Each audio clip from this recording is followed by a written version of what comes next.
Thank you. I will go to each committee member to confirm that they can hear and be heard. This is a legal requirement for me to do so.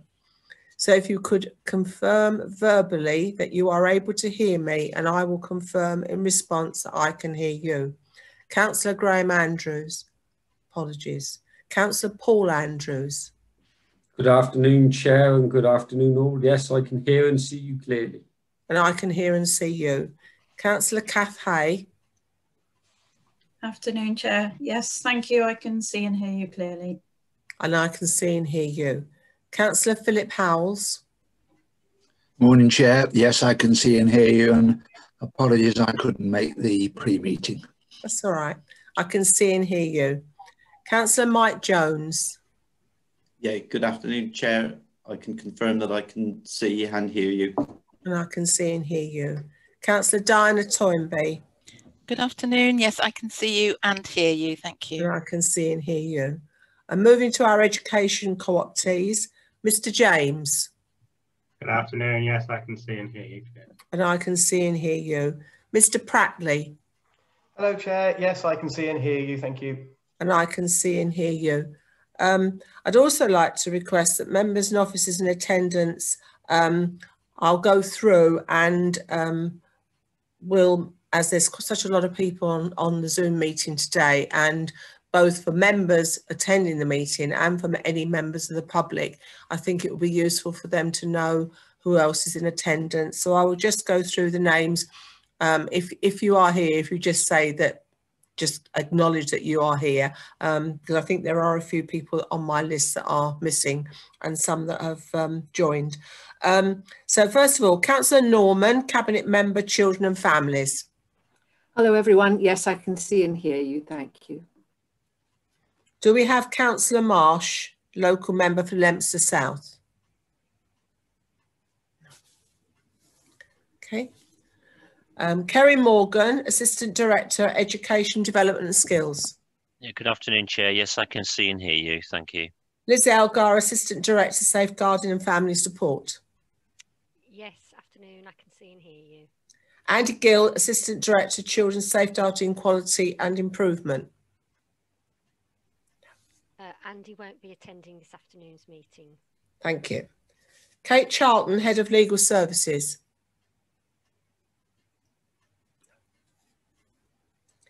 Kim Gaffey, Legal Services. Hello, I can see and hear you. Zoe Powell's, Legal Services. Yes, I'm here and I can see and hear you. Kate Coventry, Legal Services.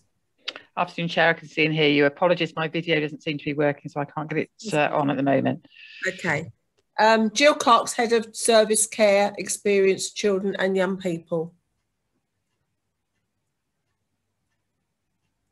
No? Is Jill an apology, please? Sorry, Mr. Jones, can I ask you? I haven't heard, Matt, so I'll check for you. Thank you. Kamran Khan, Principal Education Psychologist. Hello. All right, thank you.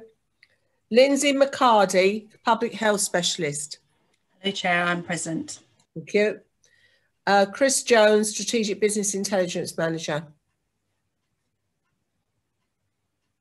Yeah, I can see him. Les Knight, Head of Additional Needs. Yeah, I can see and hear you, thank you. Thank you. Susan Woodrow, Schools Capital Investment Advisor. Yes, I can see and hear you, thank you. And we've got John Coleman, Statutory Scrutiny Officer, and Matt Evans, Democratic Services Officer, who I know are both here. Then we move on to the partners. For the Hereford and Worcestershire Health and Care NHS Trust, Rebecca Dwight, lead for Children and Young People's Emotional Health and Wellbeing. I can see and hear you. Thank you. Dr. Kate Powell, CAM Service for Herefordshire and Worcestershire. Yeah, good afternoon. I can see and hear you. Thank you. The Health and Care Trust, Elaine Cook-Tippins, CAMS. Good afternoon. I can hear and see you. And Sally Ann Osborne. Good afternoon. I can see and hear you. Thank you. And Christine Price, Chief Officer of Healthwatch, Herefordshire. Good afternoon, Chair. I can see and hear you. Thank you. I would like to welcome everyone to today's virtual meeting, in particular our partners who've taken the time out to attend what we think is a very important session. The Council is video and audio streaming this meeting live on the internet and making an official recording. The recording forms part of the public record of the meeting. Please note that it is a legal requirement that every member attending virtual meetings is able to hear and where practicable see and be heard, and where practicable be seen by the other members in attendance and the public watching.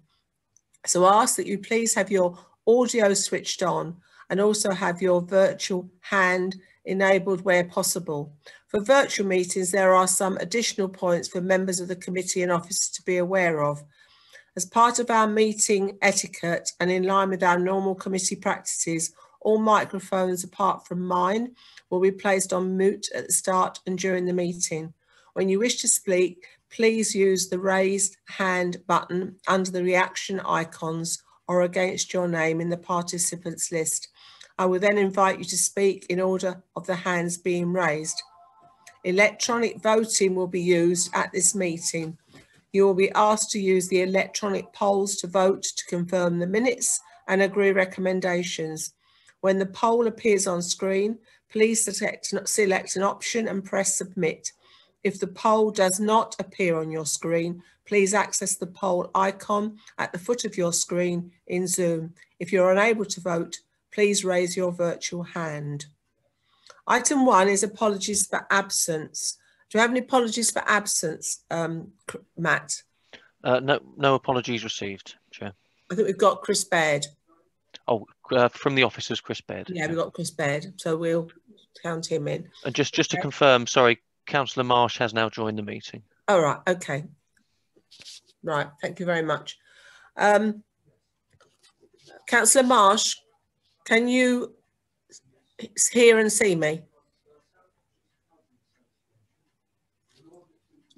Yes, thank you, Councillor Gandhi. I can hear and see you. And that's fine. Thank you very much. Okay. As we've got no apologies other than from officers, we have no named substitutes. Item 3 is the declarations of interest. Do any members wish to declare any Schedule 1, Schedule 2 or other interests in any of today's agenda items? Could you please do this by raising your virtual hand? I will then ask you to speak to notify the meeting which item you have an interest in and the nature of that interest. Mr. James.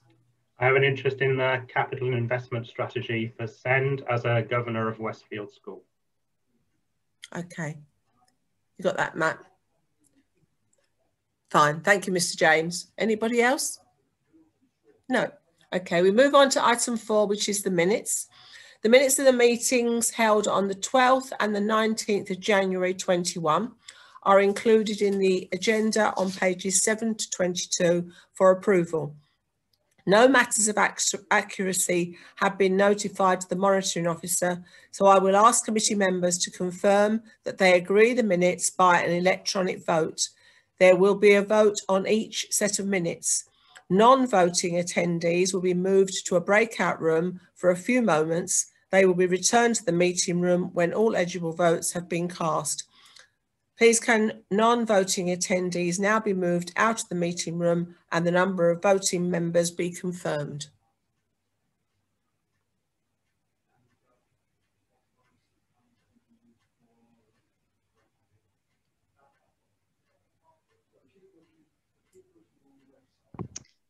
Sorry, Chair, that's just taken a bit longer because we have a large amount of attendees.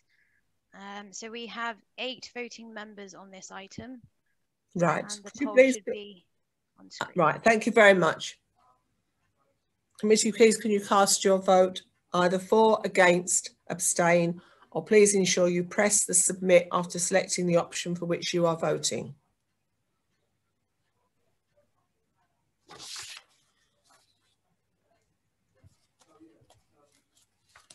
Okay, Chair, all votes are in and that has been unanimously approved. Thank you. Close it. We'll bring everybody back in now. sorry, Chair, we just need to do the minutes on the 19th of January as well. Oh, We've had sorry. two minutes, Right. two Yeah. meetings recently.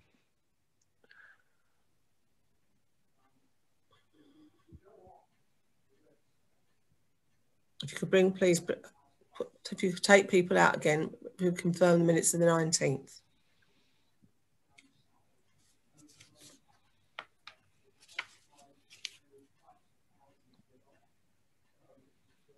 I'd like to bring up the poll.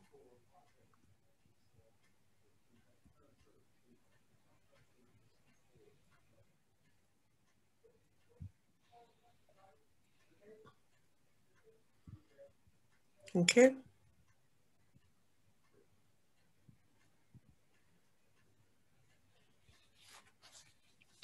Those results have been unanimously approved, Chair. Thank you. We'd like to bring the non-voting members back to the meeting.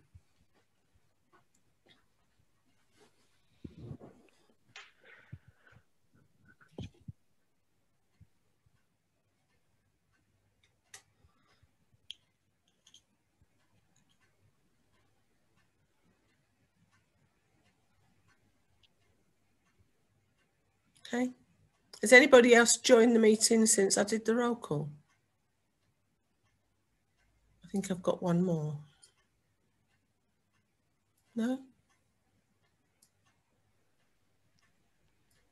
Other than Councillor Marsh, no, I don't think so, Chair. Okay, right, okay, thank you very much. We now move on to item 5, which is questions from members of the public.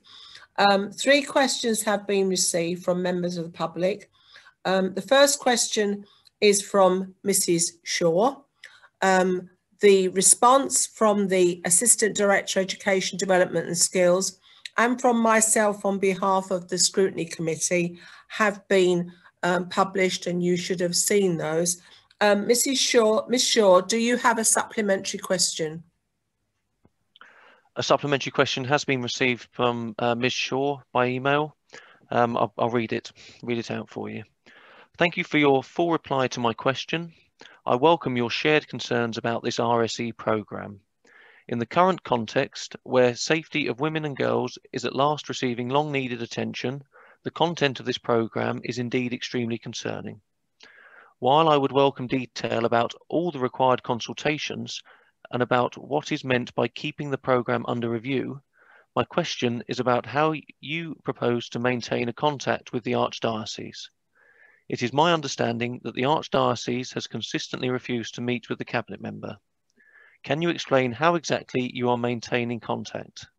Is there in fact any dialogue with the Archdiocese, or is the Council the email recipient of empty assurance and platitudes? If so, what action is the Council taking to bring about a meeting? Thank you, Ms. Shaw. And I'd like to ask the Assistant Director for Education Development and Skills if they could perhaps provide an answer for Ms. Shaw as to what the Council is doing for the dialogue with the Archdiocese. Thank you. Thank you, Chair, and thank you for the question, folks. Yes, it was true to say that it took a while to make contact with the Archdiocese in the early days of the concerns about the content of this programme. I have had several emails, about 5, and 2 phone calls with the Diocesan Education Officer. There are 2 actually, but with the lead one in the last 6 weeks, and I plan to keep in contact with her in fortnightly on emails. And what I need to know from them is what they mean by the programme under review, because it's them that review it, not us. They have promised that they will keep it under review. They say they do that with every programme and curriculum detail that they issue to their schools. And I plan to contact her fortnightly from now on to say, what do you mean by review? And are you going to change the content? If not, why not? And so on. Thank you, Chair. Thank you. Councillor Norman, did you want to say something? Yes, thank you, Chair. Just to add to that, we have finally had a response from the school, and as you've heard, it's been extremely difficult to make contact with the Archdiocese, and the school. We now are expecting to have a meeting with the school with a representative from the Archdiocese to discuss this. Don't have a date yet, can't give you any details, but that is a slight it's a modest step forward from where we were, and we'll have to watch this space, and we'll keep you informed about how that goes. Thank you, Councillor Norman. Thank you. And I hope that answers your question, Ms. Shaw. Our second question is to the Cabinet member from Miss Liddle. Has Miss Liddle submitted a supplementary question, Matt? Yes, we've received a supplementary question, which I'll now read aloud. We are not seeking details about the 2 incidents or the children involved. We are asking the officers to contact the schools where the incidents have occurred and establish whether or not the victims are being shielded from their alleged perpetrators. Why has this not been done? Why have we instead been misdirected into a spurious argument about confidentiality? And when will it be done? Thank you. I'll pass to the Cabinet member for an answer. Thank you. Thank you, Chair. I think there's still misunderstandings about this. Confidentiality is important, clearly, but as far as I'm aware, the contact has been made, and the reassurance has been, we are sure that this matter has been dealt with, or these matters have been dealt with as they should be. I might, if I'm allowed, just get back to the Assistant Director to confirm that, but that's my understanding, that we can't clearly go into detail about the school or the individuals, but that this has been thoroughly checked through. So perhaps if he could confirm that, that would be great. I can confirm that, Chair and Felicity. We are in contact with the schools. We have been in contact with the schools. We're comfortable that the schools have taken appropriate action, and the issue of confidentiality isn't so much to mislead. It is because we are nervous of any possible identification of youngsters, which we know could be seriously damaging in the future if it happens. Thank you, Chair. Thanks. Thank you.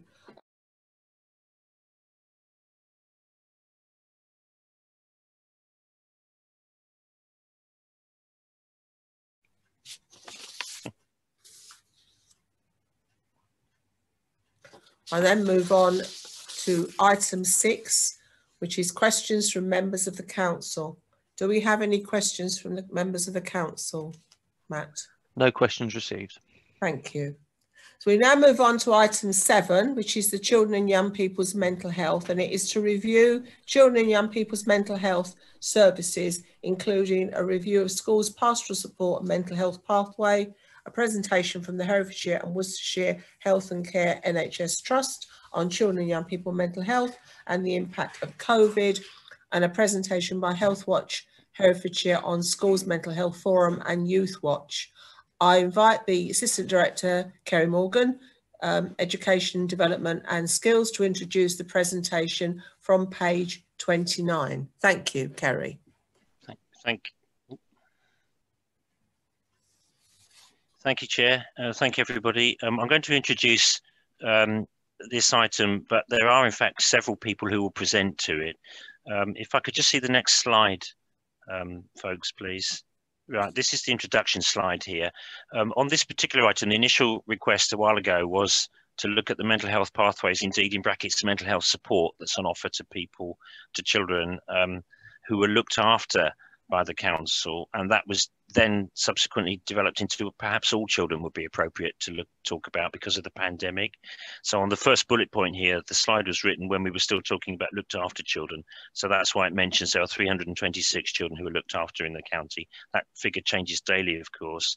And what we're planning to do is introduce several slides, partly as a way of alerting the group today to what has happened and what is going on, but also to put a caveat around it. And the intention is to make this item discursive. So we're interested in people's views. And there was a commitment to bring it back to the scrutiny panel in the September or October period. And the rationale behind that was because youngsters have only just come back into school after the third lockdown, literally today or yesterday for some of them in the secondary sector. So the impact of the lockdown or the pandemic on their mental health is still a little bit of an unknown. And that's my third bullet point there. And it was felt that as they are in school for longer and the routines and the practices in school become a bit more established for the children, disclosures or assessment by schools of what needs they have will grow. At the moment, it remains an unknown because it's so recent that they've returned to school. Hence the suggestion that we had a discursive agenda item today to be followed up in the autumn term with a bit more data around known impact on the mental health of youngsters following the pandemic. We do have a wide range of initiatives right across the board in terms of mental health and wellbeing support. Hence the approach today. Different people will present to different slides on what their own areas are offering at the moment.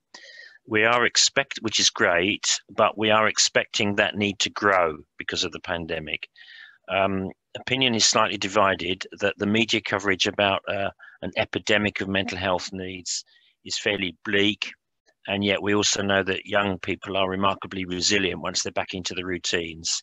So we don't yet know, but we expect a growth in demand in this area and a need for a greater focus and perhaps a greater joined upness, if that's the phrase, about what initiatives and offers are made to children.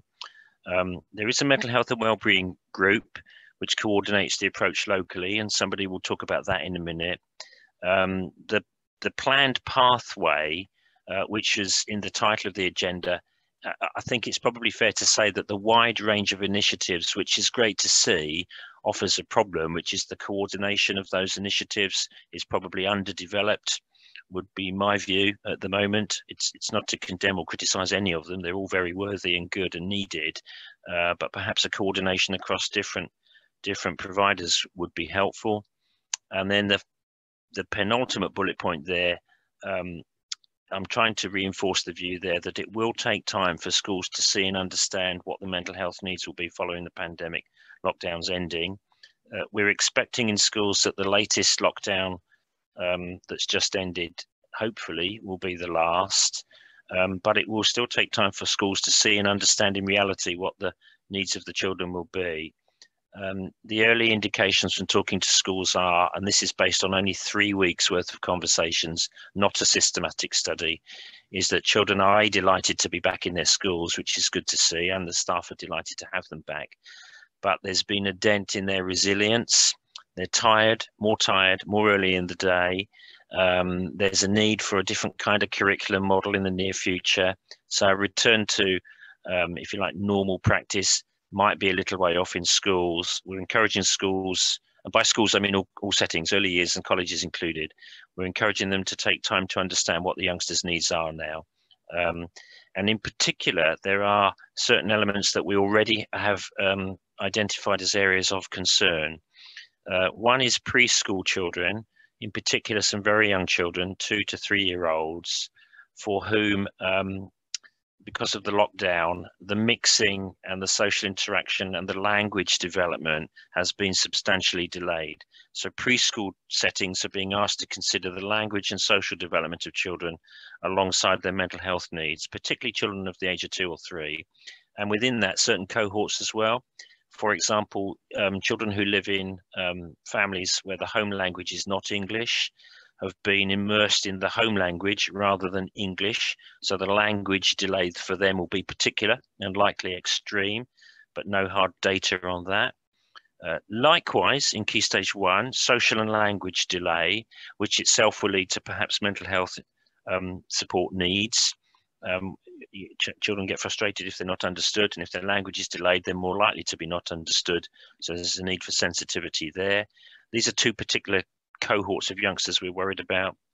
Year 6 children and indeed Year 5 who've had a remarkably disrupted education in the last few years, and their transition to secondary, which will take place. Plans have been put in place as to what that might look like this year safely, but the normal transition activities and the normal preparation into Years 5 and 6 into secondary haven't been able to take place. So the curriculum needs in Year 7, where the children are new to school and may have been missing substantial time, will have been missing substantial time, but some will have missed more than others because of the bubbles and the isolation periods. So we've identified Year 6 as for their transition needs, and Year 7 anxieties in newness to school as potential hotspots for mental health need. year 12 to 16 pupils, that's age 12 to age 16, that's the secondary school. That covers pretty much all of them. And the reason we say that is because the social isolation they will have suffered, meaning they haven't been in touch with their peers as much as they may have been, is likely to lead to more anxiety, more stress, and for certain cohorts of youngsters within that, a quite severe mental health need in the future. But it's anecdotal at the moment. We don't yet know. And likewise, years 10 to 13, those are the post-GCSE year groups and the GCSE year groups who will have missed substantial period of their study.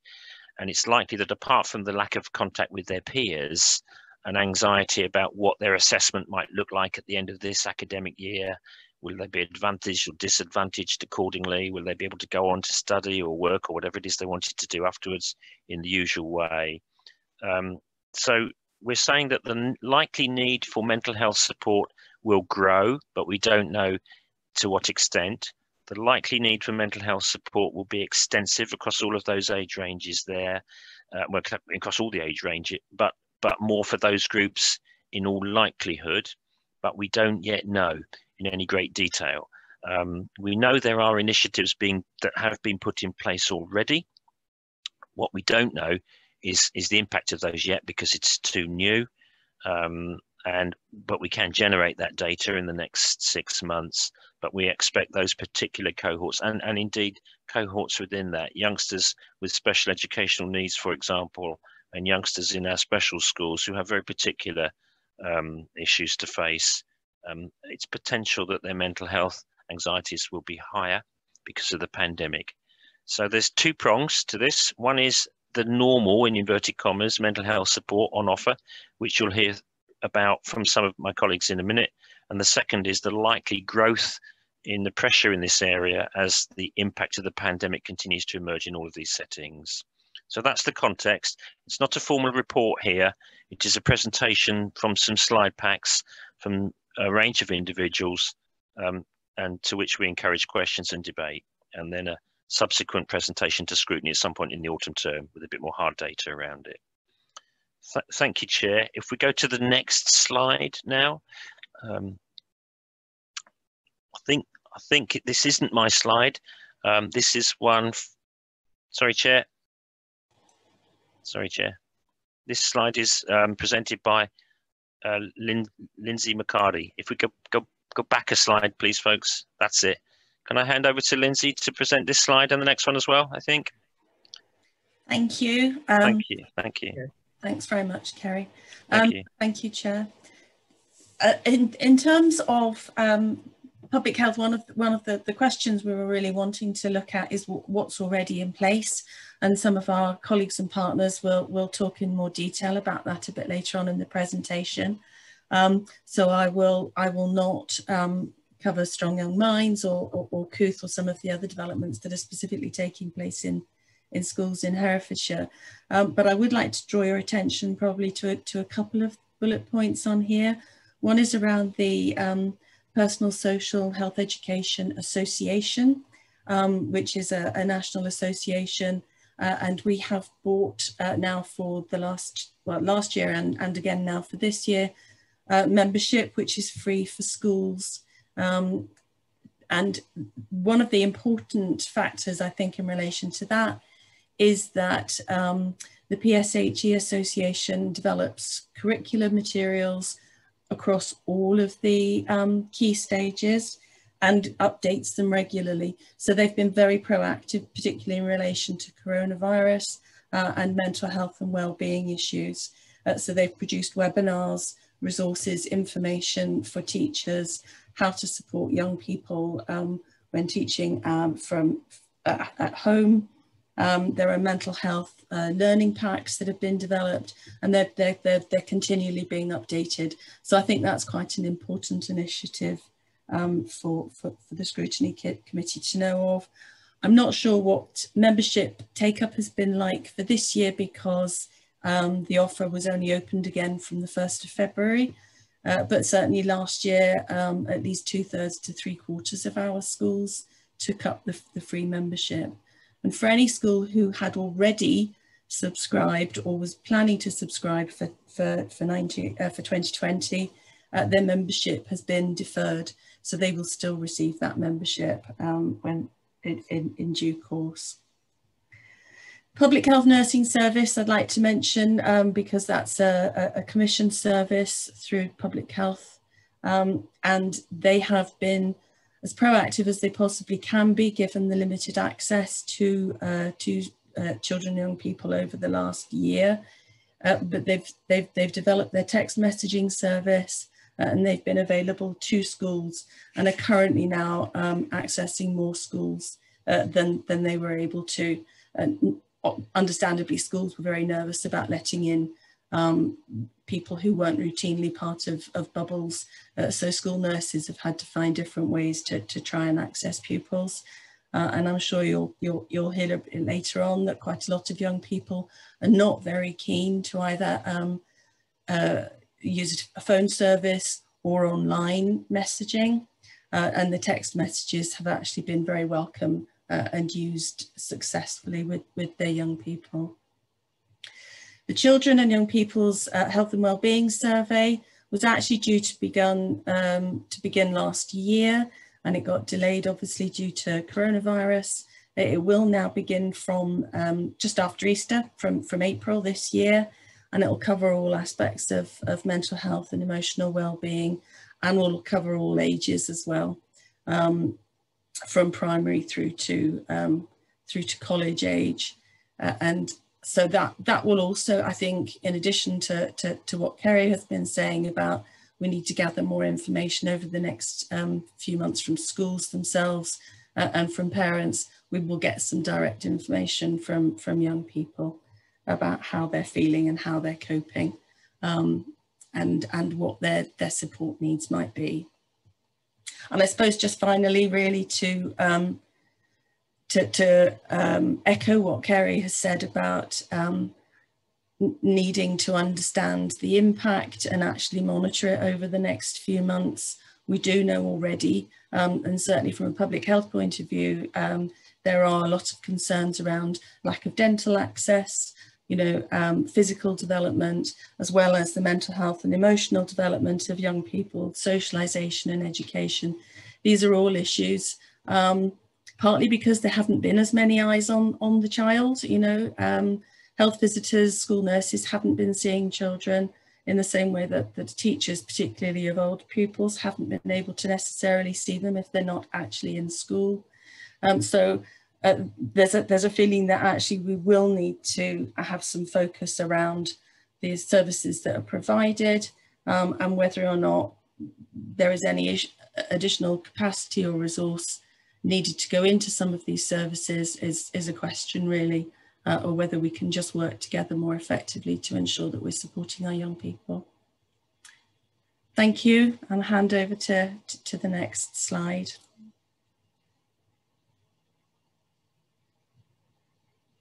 And I apologise because I'm not sure who is talking to this slide. Chair, I think this slide was prepared by Jill Cox, who's not with us this afternoon. So I'll suggest we move on to the next slide if you're happy with that. Thank you. Yes. I mean, presumably if there's any questions coming out of that, because I have a question, somebody else will be here to answer that. Yes? We will try. If we know the question later, that'd be fine. Okay, yes. All right. Yeah, thanks. Move on then. So the next one is the Education Psychology Service. Hello. It's true that it's too early to say what the long-term impact of the pandemic will be on our pupils in Herefordshire. We do know that social deprivation yields the poorest outcomes for children through the pandemic. So we'd be looking for a lot of children in Herefordshire to have done pretty well, and as Kerry says, to bounce back with pockets of need in areas where there are multiple disadvantages. So throughout the pandemic, we've supported schools with information, a flow of information on helping children who are anxious, or who are having difficulty coping with the changes. We've provided a helpline for parents and teachers. Although I will say, I think when the lockdown was on, many pupils were having a positive experience of school because they were enjoying the familiarity in the small groups available. And we also know that many students reported feeling a reduction in mental health difficulties during the pandemic. What we do know is that those with special educational needs or those with existing mental health difficulties felt much worse. I think something like 46% of that group with existing mental health difficulties rated themselves as feeling much worse in the Oxford CoSpace study.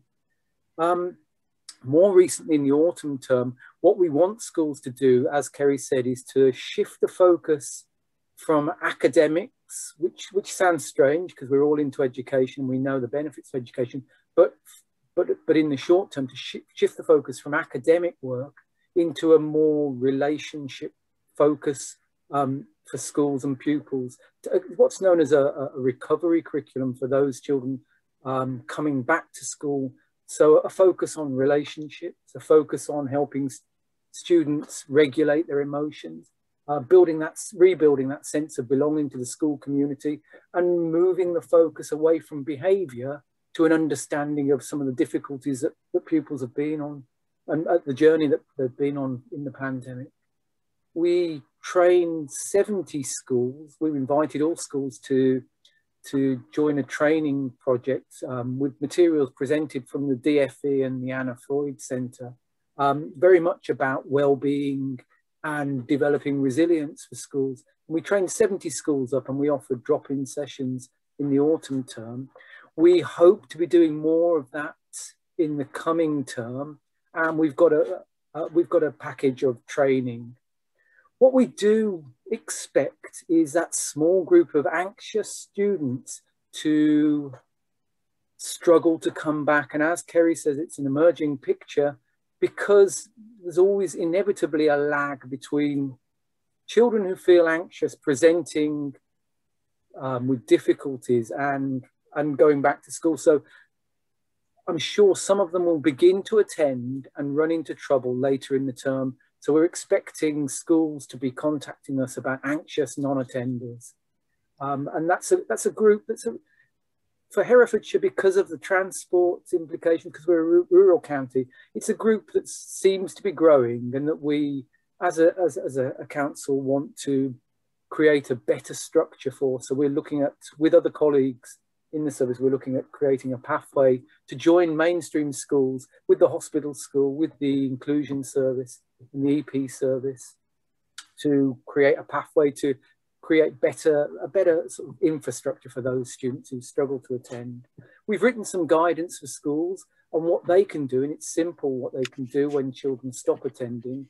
And we hope to support them with individual cases and a training package going forwards into the summer term for how to create a setting, an environment and a timetable that suits those students who have gained in anxiety over the lockdown period. We generally want to support schools with casework and identifying students who suffer from mental health difficulties such as anxiety, depression, low self-esteem. And we generally don't do individual work, but we advise teachers on how they can support these students best. We also signpost to the specialist services that have been mentioned. One of the initiatives we hope to set forwards later in the academic year is a move away from traditional behaviourist approaches in our schools to a more trauma-informed understanding. So we want schools to sign up to a policy that we're writing with other services in the council that puts an emphasis on relationships and understanding challenging behaviour in terms of emotional unmet need, and getting schools to look beyond the suite of rewards, celebrations and punishments that they offer to a more bespoke or individualised approach to helping children regulate their emotions, understand those emotions and helps staff to meet those children's emotional needs.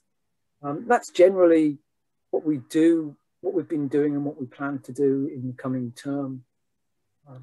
Thank you. Okay, that's fine. Thank you very much. That's very, very thorough. Thank you. We move on to the virtual school.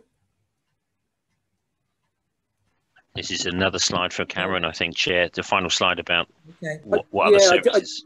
I didn't mention that we do offer a service to schools if they have a bereavement. That's when a member of the school community dies suddenly or is involved in a traumatic incident. And we work with school staff to help teachers cope with the loss, or students in the school to cope with the loss of a peer or a familiar member of the school community. Thank you. Virtual school? This slide belongs to Hilary Jones, Chair. I'm not sure if she's on the meeting. She's I don't know. Not to my knowledge. Okay, she was invited. It might be better if, I don't know if there's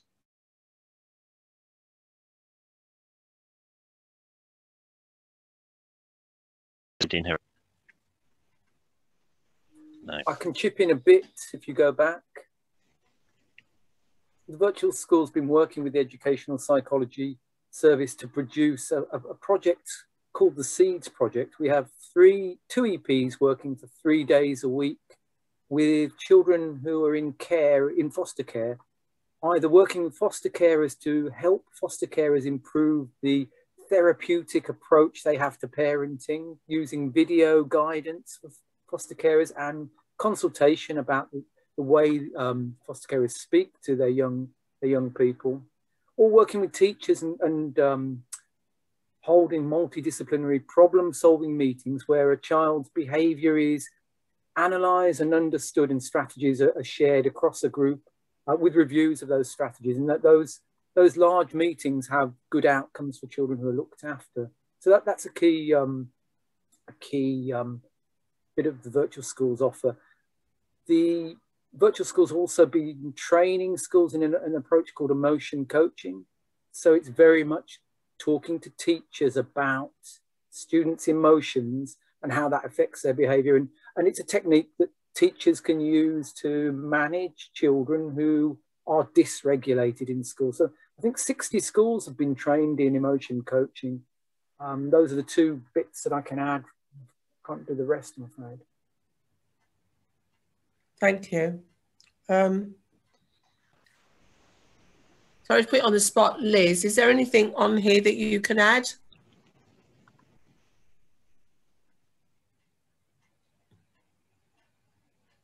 Liz Elgar? No. Okay. Right. Thank you. So that's the present. Yeah. Yeah, that's just a summary slide, Chair, to finish off after that bit of the presentation. Thanks. Thanks.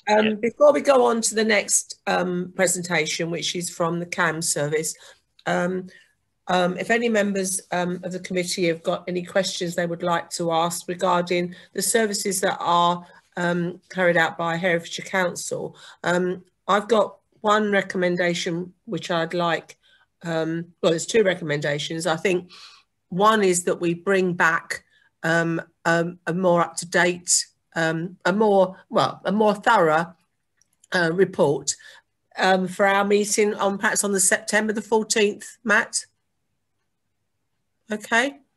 The other one is that once the health and wellbeing survey has been carried out, that be circulated to members of the scrutiny committee, and then we would consider whether. And is that likely to be carried out before September the 14th? Do we know? Yes, Chair, it will be. It'll be finished by then. I'm not sure whether we will have the full results in by then, but we should be able to give you some headline information. Okay, that could feed in, couldn't it?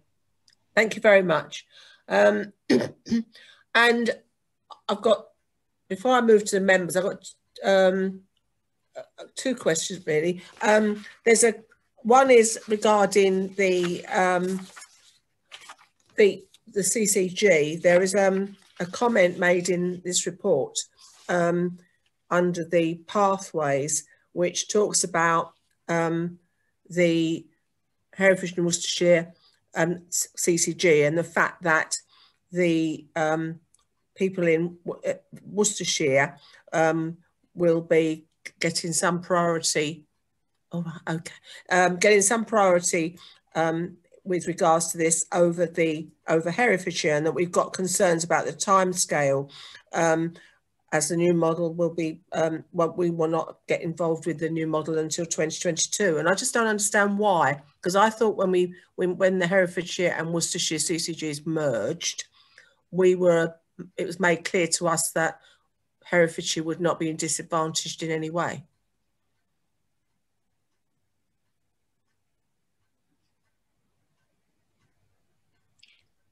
Chair, can I put my Yes. hand up? Yes, sorry. No, it's all right. My name's Becky Dwight. I work for Herefordshire Worcestershire CCG. I think on the list it had me down as Health and Care Trust, but it's not. I commission children and young people's emotional wellbeing across both Herefordshire and Worcestershire. So I can answer to that. It wasn't my slide, but I can answer to that because I'm responsible for that transformation plan that's referenced in that slide. What Kerry mentioned it earlier. There's a Children and Young People's Emotional Wellbeing and Mental Health Partnership Board that I chair, and I chair the equivalent in Worcestershire as well, which brings together all partners to do with anything to do with emotional wellbeing, right from low down, right up until admission into hospital, and also looks at vulnerable groups, and in particular, obviously, care experienced children, after children. So I think the comment on that slide was around the timescale. So we have committed as a CCG absolutely to reviewing, because obviously since the merger, we've been kind of looking at different priorities, looking at where there are differences across the two counties. Sometimes that's appropriate, obviously, because of the way the counties are placed. But obviously, if there's a difference from an access or an equity, then obviously that's absolutely not right. So we are in the process of looking at the differences and how we can address some of those through additional investment or working together, etc., etc. One of those priorities is absolutely looked after children in Herefordshire and their mental health and their pathway, and we've committed to doing a review. I went to a meeting of the senior leadership team and children's services chaired by Chris Spared a few weeks ago, where that concern was raised to me about the timescale and what's happening in Worcestershire, because the service is being reviewed in Worcestershire. And we had a conversation about joint commissioning and how we could work together better. And since then, I met with Jill Cox last week about some additional investment prior to that more formal review taking place, in order to maybe test some situation scenarios out. And Jill's gone away to have a look at that a bit more detail around what other areas are doing, not just Worcestershire, but other comparator authorities to Herefordshire, and how we can work. So that's kind of in training progress. So that's just a bit. Hopefully, that's just a bit of an update for you, and hopefully that answers some of your questions. Thank you, Philip Howes. Yeah, thank you, Chair. I had a question that came to mind when I heard the comments about the Children and Young Persons Health and Wellbeing Survey covering mental health and wellbeing. I just wondered a little bit more about how are the young children contacted, where, and how do they complete the survey, and how much of it is looking at out of school problems and behaviours they might have, because I've known one or two young people who have been working at home, and I know that they're probably quite good when they go to school in hiding how they really think and how they behave. I know you said there's some teachers are trained in recognising those signs, and that's part of it, but it seems a heavy emphasis to me on school and behaviour in school. And it just struck me that, as I say, there could be a lot of issues that are seen at home, but not necessarily apparent in the way they behave at school. So I just wondered how their mental health and well-being is assessed, and how take into account, and how we can learn to recognise things that the ways they behave shows they've got mental health problems, maybe out of school, which may be quite difficult to pick up in school.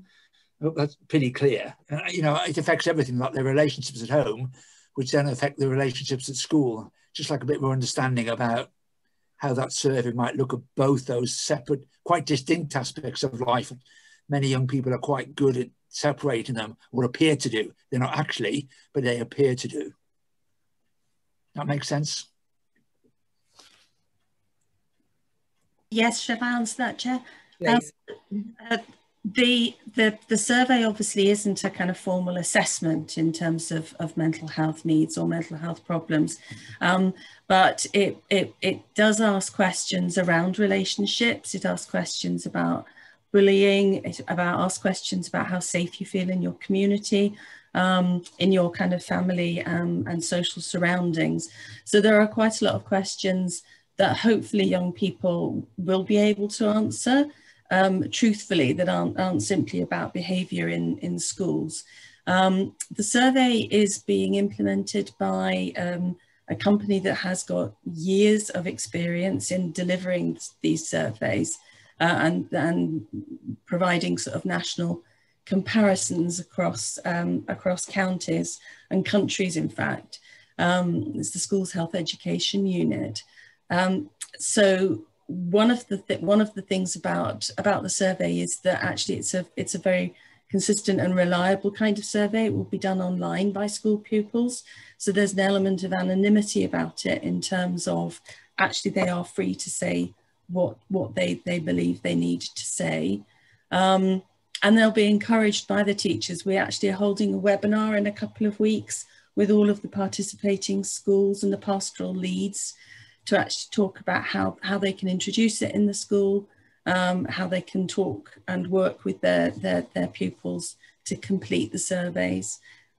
So we're also hoping that because some of the issues might be relevant specifically to the school, but also might be more applicable to the community, as you're suggesting that the school is in, each school will get their own bespoke responses back. So they'll actually have a profile of the responses from the students from their school. And that, you know, part of the idea of that is to be able to pick up on things that aren't necessarily specifically a school related issue, but actually are happening in that community.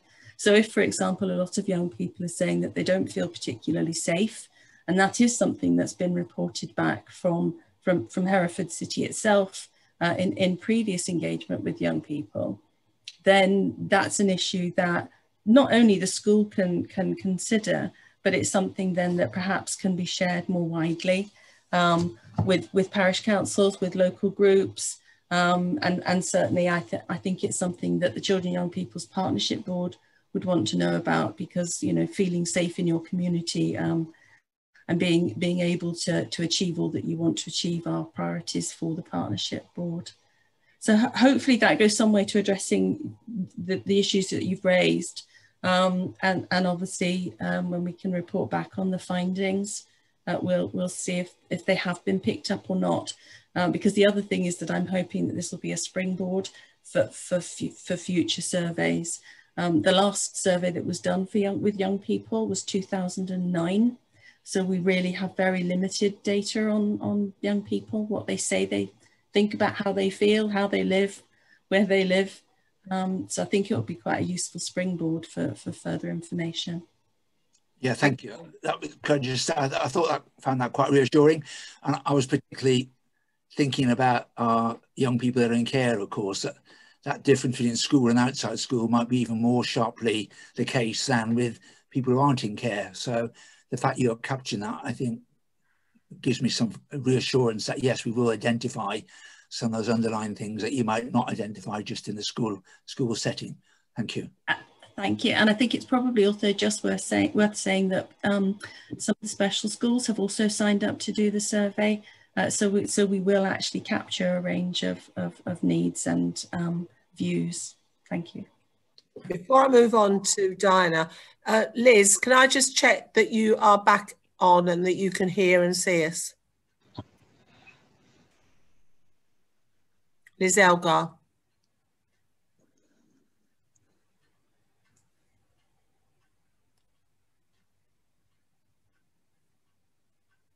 I can see and hear. I can see you. Yeah.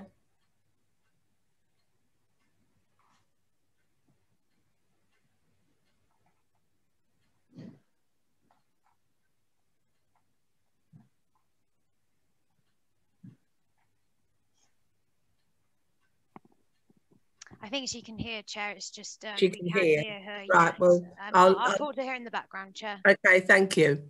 Right, move on then. Councillor Toynbee. Yes, thank you. And thank you for those presentations. It was interesting.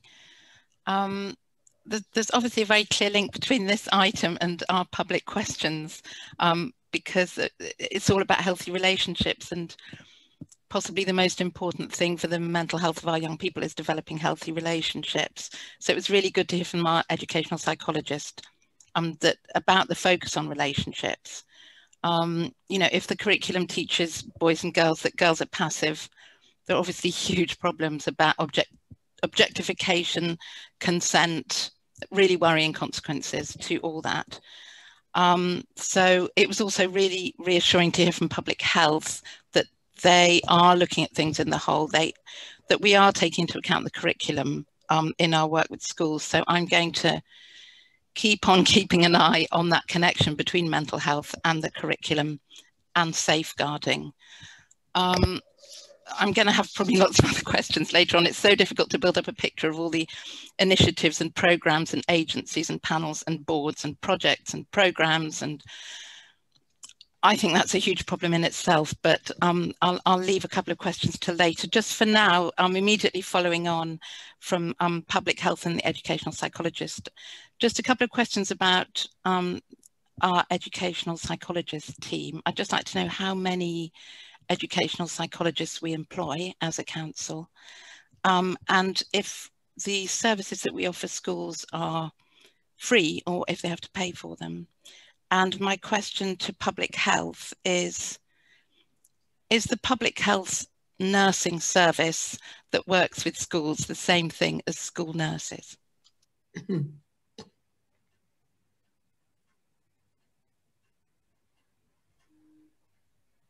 Chair, can I pick up the public health nursing service very quickly? Yes, it is. The public health nursing service encompasses health visiting and school nursing. Thank you. Cameron. Yes, there are 6.9 of us educational psychologists, soon to be 7.9. We're partially funded by trading work with schools. So we do about 50% of that statutory special educational needs work for the local authority. That's to assess children for education and healthcare plans. That's about 50%. The other 50% generates enough income to employ some of our psychology team, and that's our early intervention special educational needs work with schools that they consider is their priority work, and that's work with children with difficult behaviour, mental health difficulties, special educational needs, learning difficulties and such like. Yeah, so about 50-50, and there are soon to be 7.9 of us. Is that enough? No. No, but it might be. It's more than we've ever had. It's more than we've had since about 2001. Okay, thanks very much. Okay. Yeah, can I just come in there, Councillor Gandy? Just to, I would say that, you know, Cameron has built the service up using that traded model to, you know, it was only the statutory when we had the time, you know, the previous recession, you know, and funding was cut right back to only the statutory.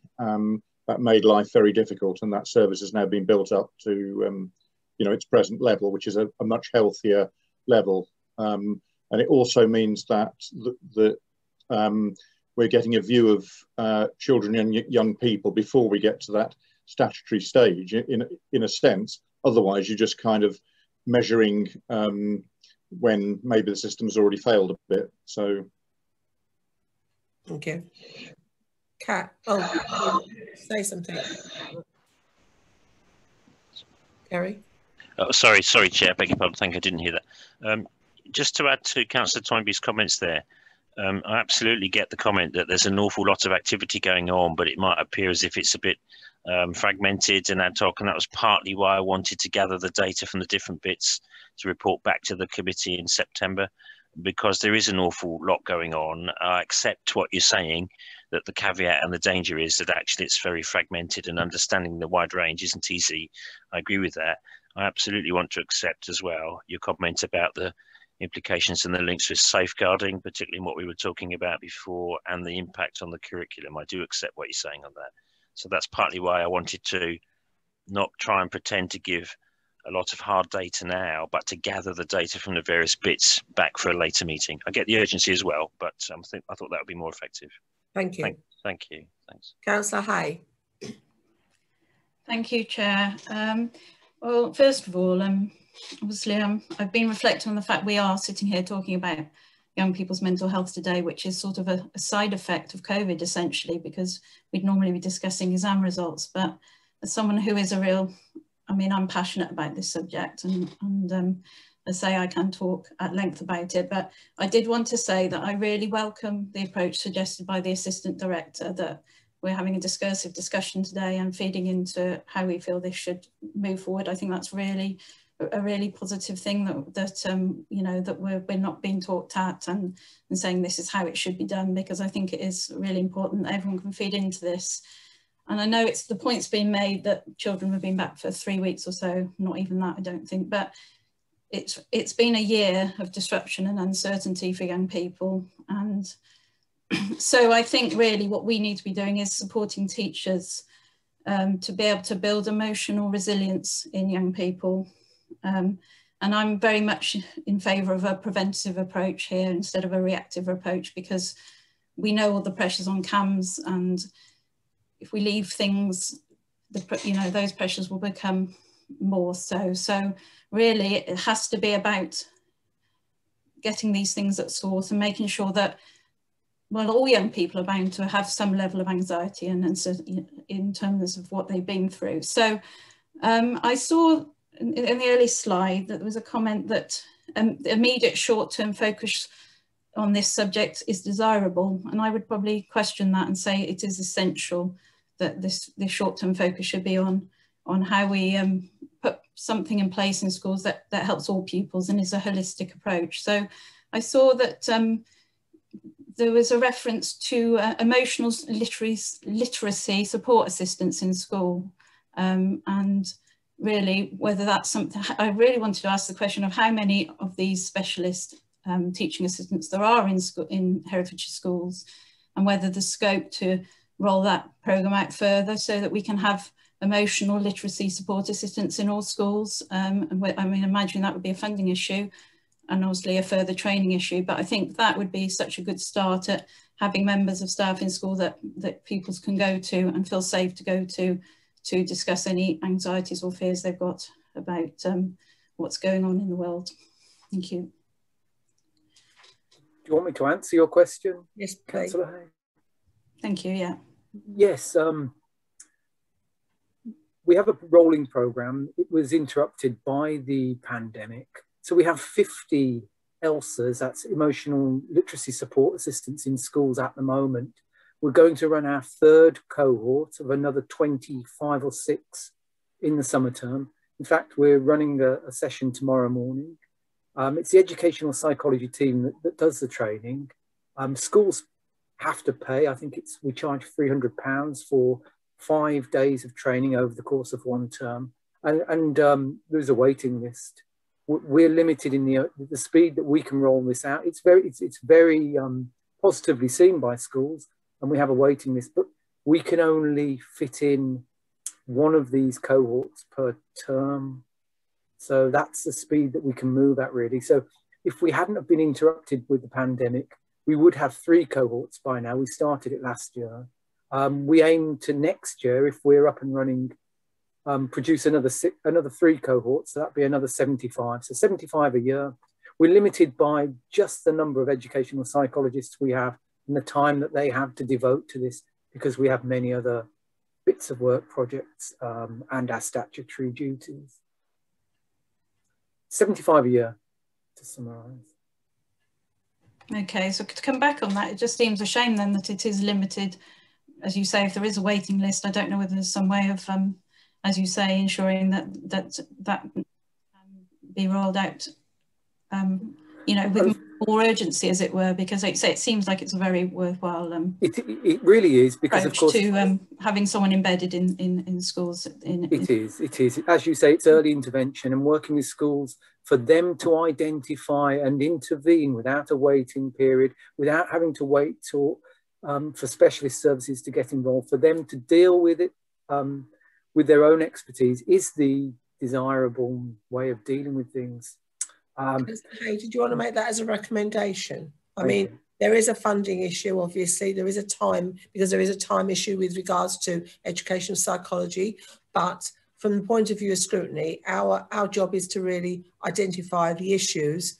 Our job isn't actually to find the money. That comes from some other area of the council. But we certainly, if you feel that's important, that you want that to be a recommendation, that we train more of them this coming year, that I think then that we can do that, put that in as recommendation. Yeah, I think I would like to put that forward as a recommendation, because like you say, there should be no delay here, because, you know, delay means problems potentially down the track and more money and more resources needed for that. So to nip in the bud, as it were, I think. Thank you, we'd welcome that. Okay, I'm sure you would. Mr. Prattley. Thank you, Chair. My question was more around, I mean, it seems like there's some really good services in place directly for children and some excellent training in place for schools and teachers. I just wondered whether there was more we could be doing for parents. I think somebody mentioned a helpline for parents to call. But lots of conversation I've had with you know, fellow parents has been, we don't know how to help our child who we can see is struggling. And I don't know whether that's through the schools or separately, but I just wonder if there's more that can be done for parents.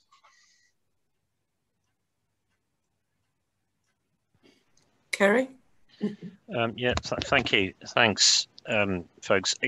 Yes is the answer. There are some support. There are some family support workers who do that kind of work anyway as part of their normal work. But actually, it's increasingly being built into some of the guidance we offer to schools about how you work with families. Without revisiting an earlier item on the agenda, the guidance that is about to be issued to schools around the link between safeguarding peer-on-peer and the curriculum offer does include training for families in supporting youngsters in their mental well-being and healthy relationships. So a key ingredient of that is actually around family training, not training for schools, if that makes sense. So there is some of that work going on. I think I take your point, though, that actually it's the same point that's being made several times, which I'm not arguing with at all, which is actually the coordination of this needs to happen in a way that is a little bit ad hoc at the moment, would be my view. And that's only because there's a range of activities that have been set up quickly across all sorts of different directorates. We're aware of that. So is this available, Kerry, to any family, or just families that run into difficulty or who go through the school or through another service? I mean, if you went onto the Wish website, would you, and you put in a phrase, would you come up with all sorts of agencies that you could contact that would be able to help you? I mean, yeah, I don't know that answer, Chair. I don't know whether you'd get that answer if you Googled it through Wish. You would get that offer through the family support offer, but I take your point, not all families would go through that route, would they? So they wouldn't necessarily get it. We can have another look at that, I think. I do think there's quite a rich offer there. Whether it captures all the families, or captures isn't the right word, but whether it's known about by families that might take advantage, I think that is something we can look at again. And my example is just one example of the kind of curriculum work which involves families rather than youngsters. There are others, I know. I can't answer your question about whether all families that might benefit from this would know automatically where to go. We can take that away and have a look at the Wish offer to see whether we can broaden it a bit so that is widened. That might be helpful to do. I'll write that. Yeah, thanks. Thanks, Jen. You're back with us.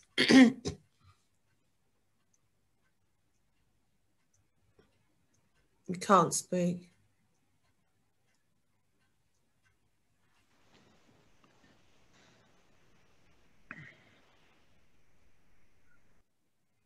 Jenny, is there a problem? It is the same problem by the looks of it. I thought we'd managed. Is it? Have we yes. Yes. Oh, hurrah! There we go. There we go. Yes, just to say there is now a telephone line to make contact with early help. So people will know that there's the early help hub. but there is also a telephone line into the Early Help Hub where you could speak to an Early Help coordinator who sits in MASH. Could you circulate that telephone number to all councillors so that we could perhaps include it on our newsletters or things that we do? Yeah, I mean, I think it might be helpful actually if Nikki Turvey just did a little paragraph about what is on offer if that telephone number is contacted. I think it's mainly at the moment for professionals, but obviously if a parent came to a school and said, I'm really concerned about my child, there would be nothing to stop then the designated safeguarding lead in the school making contact with the Early Help Hub and trying to gather some information. It might be that they're signposted to WISH, but Kerry, you line manage Nikki. Do you think you could ask Nikki to put together a paragraph and the what is offered and the contact number? I think that would be very helpful. Yeah, that would help. Thanks, Liz. Yeah, happy to do that. Thanks. Okay. Any other questions? No? Right, we move on then to the presentation by, I think it's Becky Dwight and representatives from the CAM service. And that presentation is from page 37 on your papers.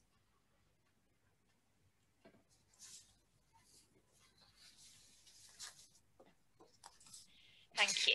Thank you. So, as I said before, I'm Becky Dwight, work for Herefordshire CCG, commissioning children and young people's emotional wellbeing and mental health services across Herefordshire and Worcestershire. So, I'm referring to my colleagues in Herefordshire and Worcestershire Health and... Sorry, Chair, to interrupt. So I can hardly hear her. Oh. Can everybody else hear me okay? Can you... It's quite quiet. Oh, yeah. Is that better? Yes. I think my headphones weren't on properly. Apologies. So I was just saying that I'm going to refer to my colleagues in Herefordshire and Worcestershire Health and Care Trust to do the majority of this presentation as the experts in this field. So I think I come back to me at the end with a slide on something else that we commission outside of the Health and Care Trust. But I'll hand over to Dr. Katie Powell and Elaine Cook-Tippins. Thank you. Okay, thank you. Can everybody hear me? Yeah.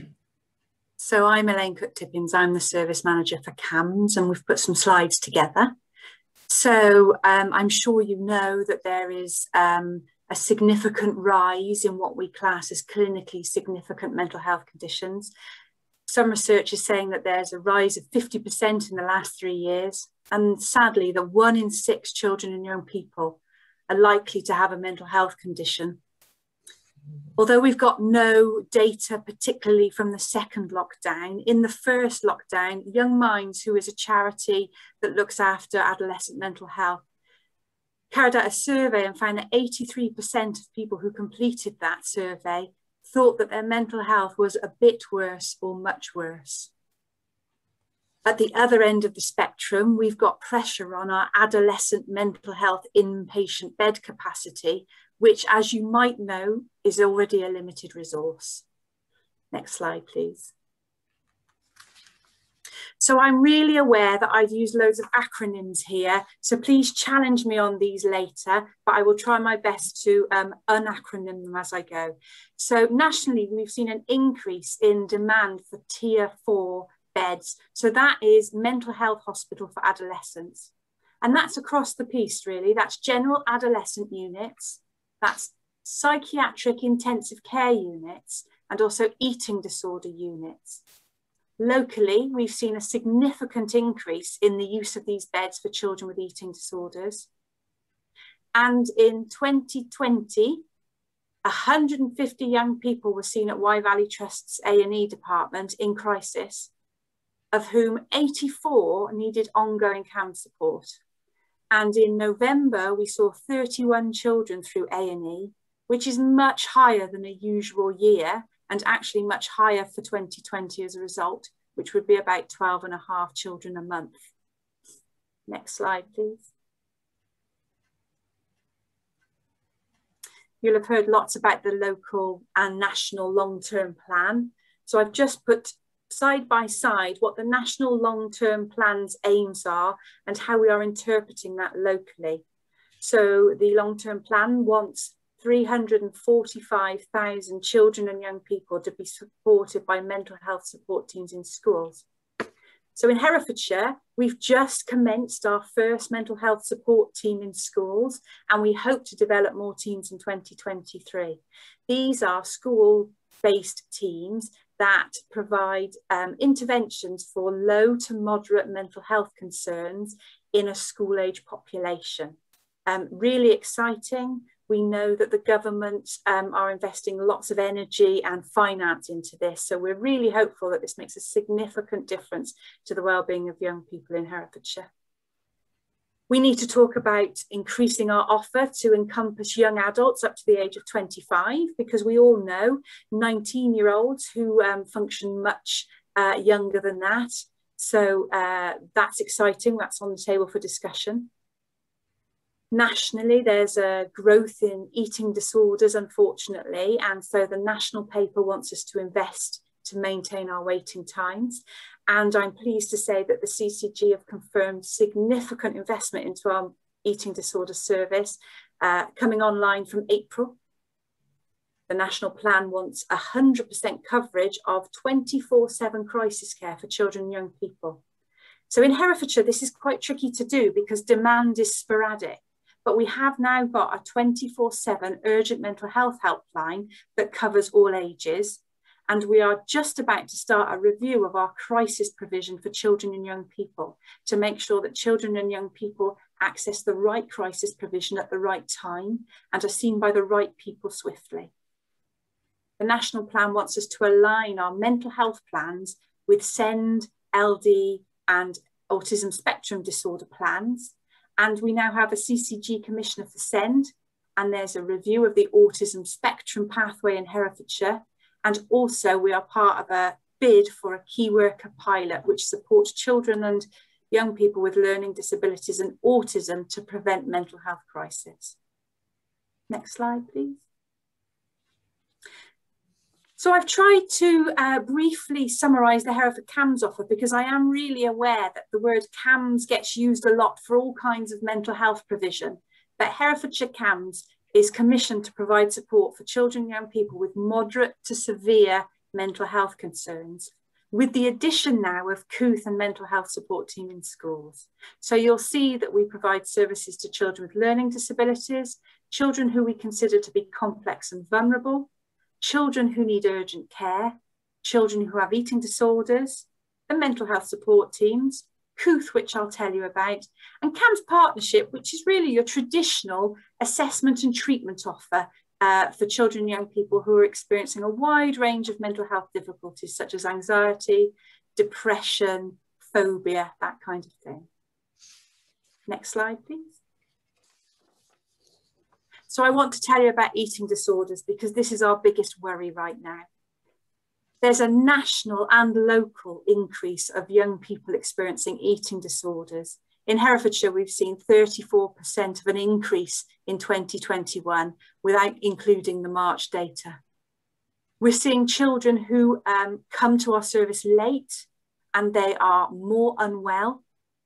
We've seen an increase in young people presenting with very, very, very poor physical health, and we require admission to Wye Valley Trust Children's Ward for stabilisation on the day that we see them.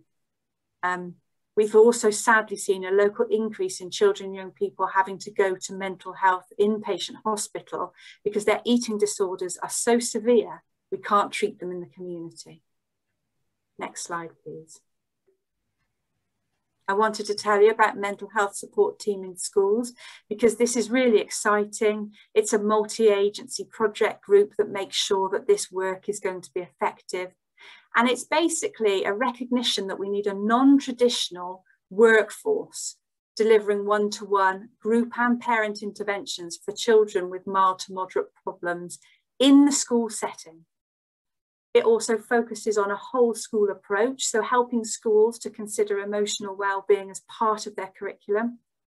It supports teaching staff with their own emotional well-being because we think this is going to be a significant issue going forward after the COVID pandemic. This first year is a training year and we're practicing our skills in 4 high schools in Herefordshire. And in year 2, which we hope to commence in November or December of this year, the provision will widen.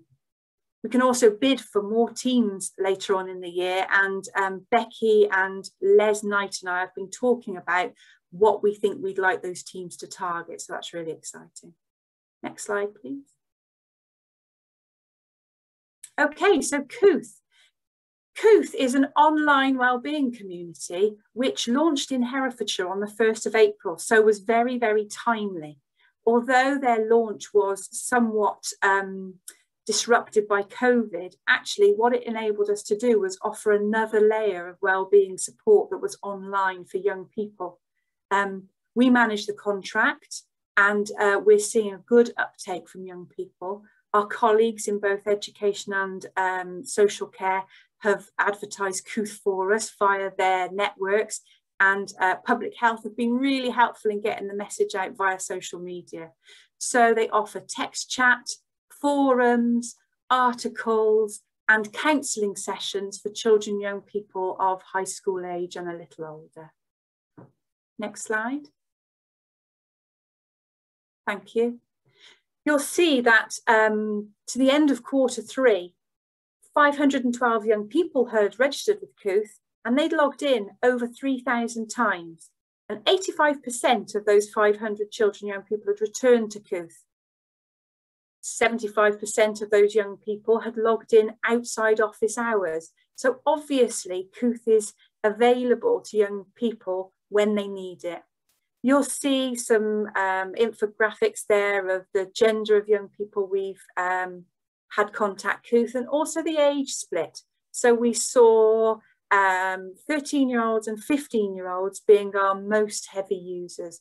But I feel that Cooth has been a real success so far. We've got a really good relationship with Cooth. They've been putting information in food parcels via the Hereford Food Bank, and have got some really great relationships with some of our schools.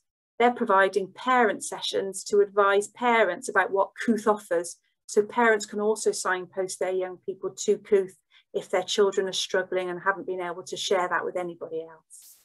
Next slide, please. So CAM's duty and urgent care. We offer a same-day response for young people who are in distress, and we work closely with our Wye Valley Trust colleagues to assess children and young people who are admitted.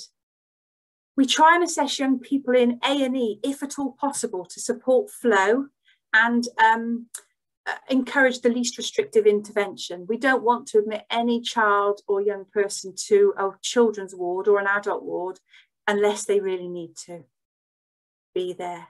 We follow the young person up the next day or the day after, and we recommend next steps.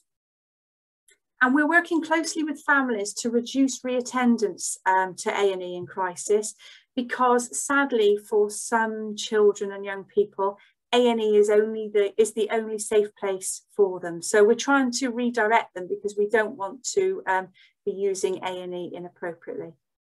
Our duty team work 8 till 8, and then 9 to 5 on weekends and bank holidays. We've got our 24/7 urgent mental health helpline in place, which is all age. And we're in national discussions about increasing the 24/7 crisis response for children and young people. And now that we are aligned with our Worcestershire CAMS colleagues, we think that we might be able to do this better, because we're covering a wider patch of young people. Next slide, please. So there's lots of myths about CAMS activity. We hear lots of people feeling that CAMS have long waiting times and so don't feel able to refer. But we consistently meet our contracted waiting times for routine care and urgent care, and even eating disorders, although we did have one breach recently because of the huge referral rate that we're experiencing at the moment. We see more children than the national expectation, and really good news, if there is good news to share about COVID, is that we've been able to increase our clinical contacts using digital technology. And both nationally and locally, CAMS services are the highest users of digital technology, and we get good feedback from young people. It suits certain young people and certain families to use digital technology rather than bringing them into a centre for assessment or treatment. Next slide, please. So this is our referral rate from April 19 till February 21, because I didn't have a complete month for March. And you'll see, really, if you look from the pandemic, our normal referral rate for an April is about 120, and that's been static for a number of years. But come 2020, our referral rate just dropped. And that was in line with the pandemic starting, lockdown starting, GP surgeries and schools closing. You'll see that we climbed a little bit, but then dropped again in August, which is traditional because it's technically the school holidays and the pressure's off. You'll see then that we peaked and got back to normal-ish in October and then dropped again significantly in January. Anecdotally, I know that March referrals are absolutely rocketing. We are getting maybe between 15 and 20 a day on some days in March. So the surge that nationally is being described seems to have arrived in Herefordshire. Next slide, please. So most referrals come from GPs or schools. So when the GP and school activity changed, our referral activity changed. And as we've previously described, there was a significant dip in April and January coinciding with the lockdowns, and this mirrored the national trends. We expect to exceed previous year's activity from this month onwards. This is described nationally and locally. Next slide, please. So, CAMS during COVID, you may be aware that the CAMS service moved to a brand new organisation on April the 1st. So we were contending with a new organisation and COVID at the same time. During the first wave, some of our staff had to be redeployed to support the setup of that 24/7 urgent mental health helpline. And we very swiftly reorganised the ways that we worked in CAMS. We had to review the entire caseload of up to 1,000 young people and reprioritise the way we were working. We moved to online therapy where it was clinically appropriate, and we are going to maintain this going forward for families who it suits better and risks can be managed. Although we continue to see children face-to-face if they were referred urgently, or if we had concern about an eating disorder, or if we needed to monitor their physical health in line with prescriptions or eating disorders, for example. We also shifted our working patterns, so the general CAMS service went from 9 to 5 to 8 to 8. Next slide, please. We worked really closely with our local authority and social care colleagues to ensure that vulnerable children were visible. Internally, we increased our MDT to a daily meeting to ensure that good quality handover was ensured and to build in a safety net just in case our own staff needed to isolate. We're still running reduced number staff in buildings, so I think today we've got about 6 CAMS staff in, and we had easy access to PPE very quickly, for which I'm very grateful. We opened our duty line 8 till 8, whereas before it was limited to professionals only. We've looked after our staff and focused on well-being. And we're using a model called NVR, which is non-violent resistance. And this is an intervention to support families when they come up against challenging behaviour in their children and young people. But this is a more systemic way of working, a more collaborative way of working than a punitive or punishing way. We're getting good feedback about that, and it would be great to come and talk to our colleagues about NVR in the future, because we think it might underpin a lot of the way we all work. Next slide, please. So new developments in CAMS, NVR to support families more widely. We're trying out a consultation model to support the network around children who have care experiences. We've had significant investment into eating disorders.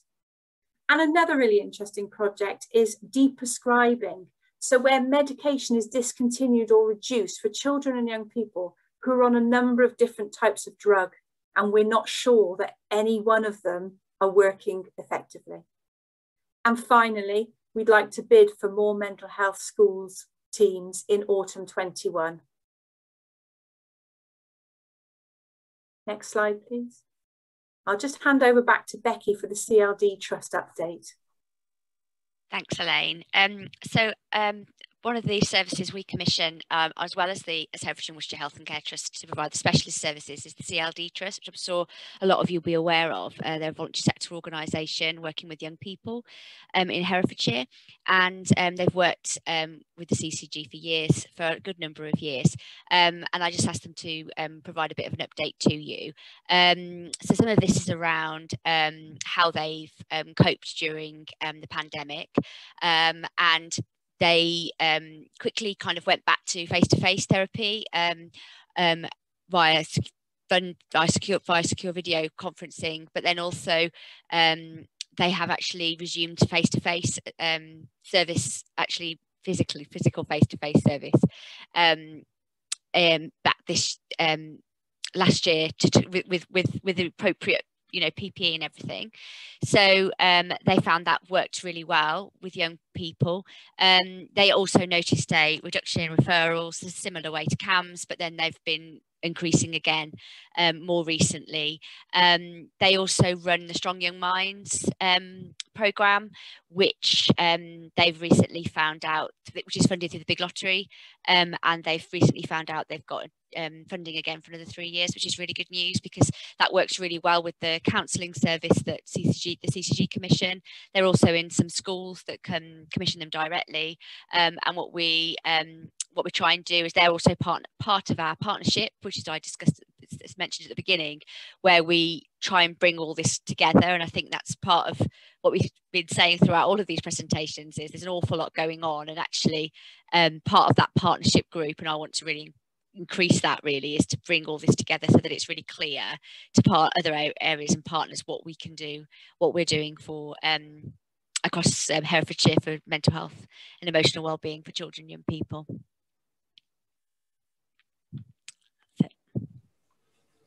Thank you.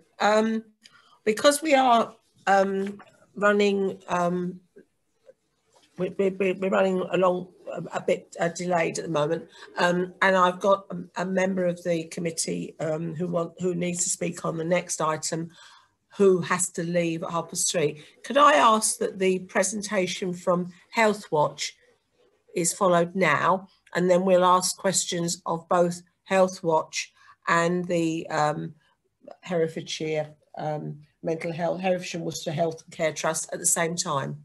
Okay, thank you. Christine. Thank you, Chair.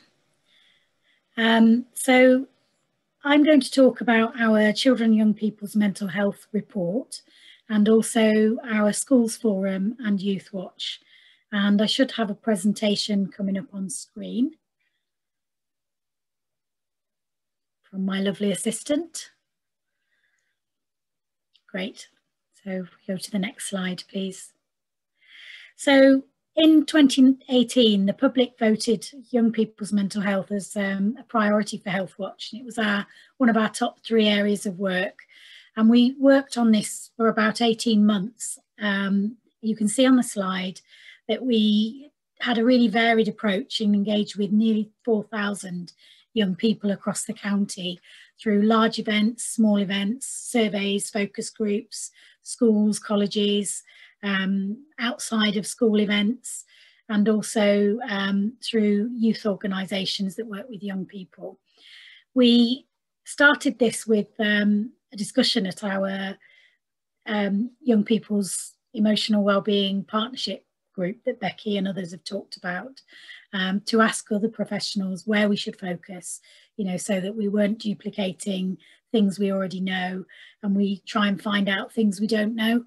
So the topics we discussed are listed on the slide, but they encompassed a variety of things about what kinds of support and services were available for young people at school, how people feel about the length of their treatment plans across all the different services that they receive support from, and also asking them about some less obvious areas of support. So, non-statutory services, clubs and support services they might go to, faith groups, etc.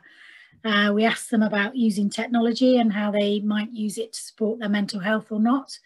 and also when they might seek support when they first start to experience any emotional well-being concerns, and what encourages them to take that first step to get help with their mental health. Next slide, please.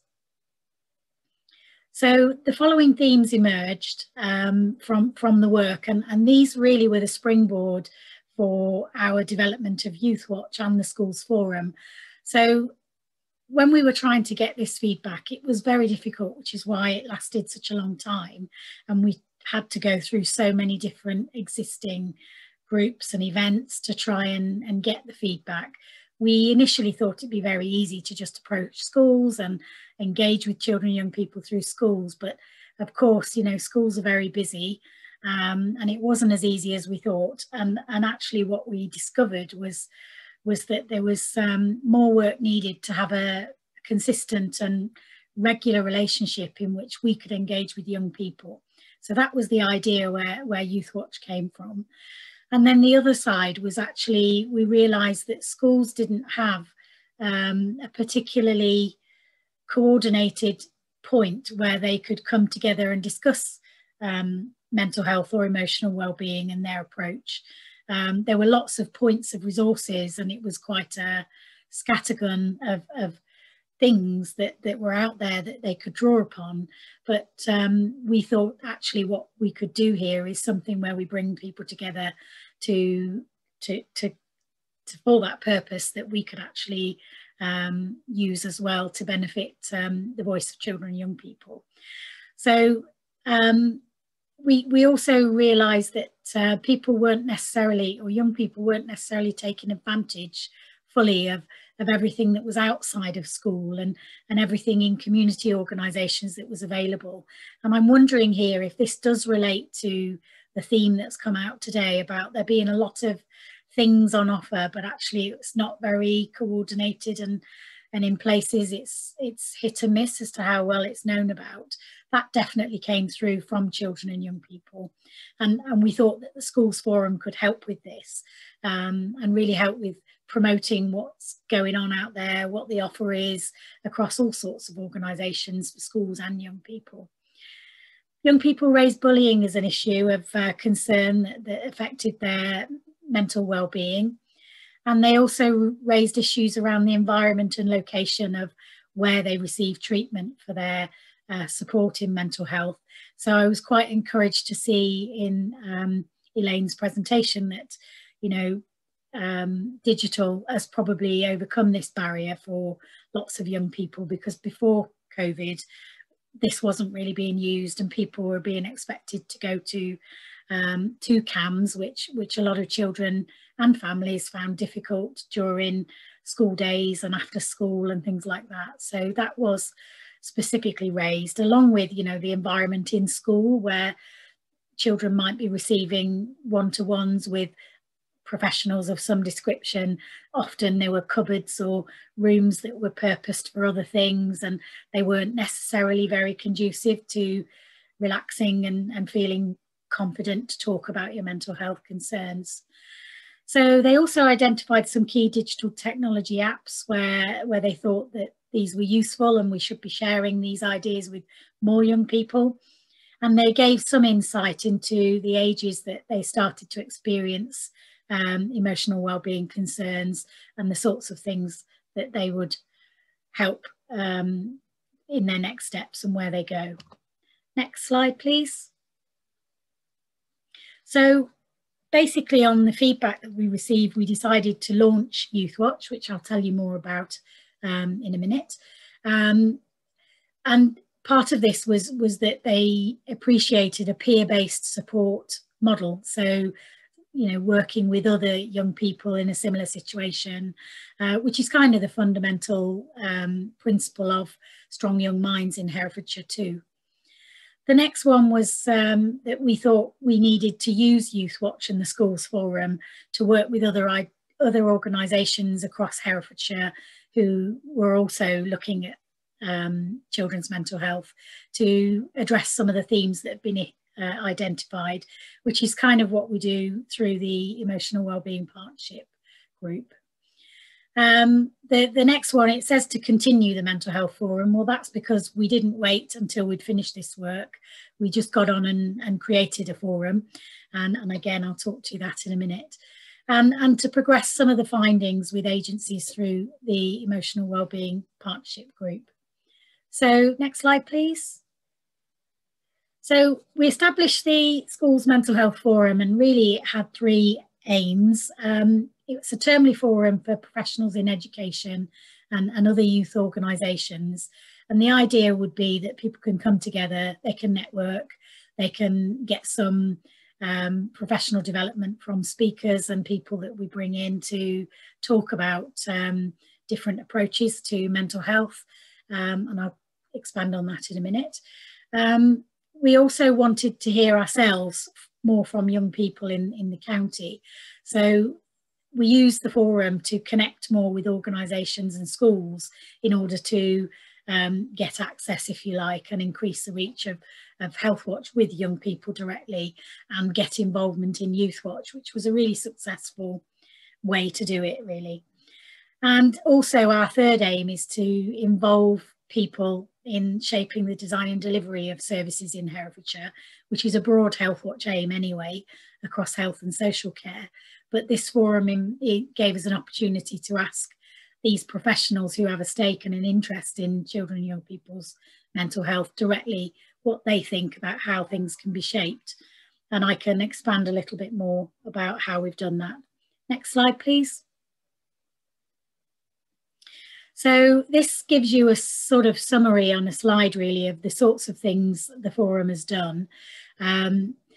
You can see on the right of the topics, we've had a range of speakers come to the forum, and these have been people in the county from CAMS and the CCG, from Cld Trust, to external people who've come in and presented a whole school approach to mental health models, and experts from nationally who are involved at policy level on shaping children's mental health. We have a website where we've collated all these resources, lots of videos, webinars. So we've done some of these forums virtually during COVID. Before COVID, they were very well attended in person, and there were half-day events.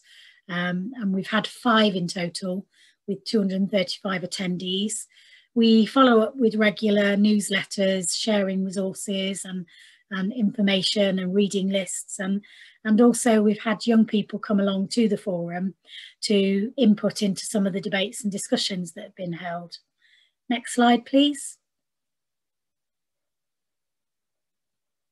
So establishing Youthwatch was an equally important part of our plan, and the links to the schools forum helped schools to buy into that approach. So we've done a series of different pieces of work with different schools or different groups. The first one was at the very beginning of the schools forum and Youthwatch. Some students that were from John Masefield and the Strong Young Minds Champions, they joined us with our expert, Dr. Pookie Knight-Smith, who came along to that particular forum. And they helped us film a series of videos and resources that could be used to promote the forum, to promote what we discussed at the forum, and which was about building resilience in schools for professionals and for students. And part of the policy development that I talked about, we also got feedback from Youthwatch and a video on their thoughts on what the NHS long-term plan should do about children and young people's mental health locally. And we also sought feedback from the 72 attendees at that particular schools forum as well. And that work has gone into Herefordshire and Worcestershire CCG and the Sustainability and Transformation Partnership to feed in around children's mental health. Next slide, please. So our biggest piece of work has probably been with the John Curl High School group, which is a range of pupils across all ages in the school. And they are absolutely fantastic. They want to do things all the time.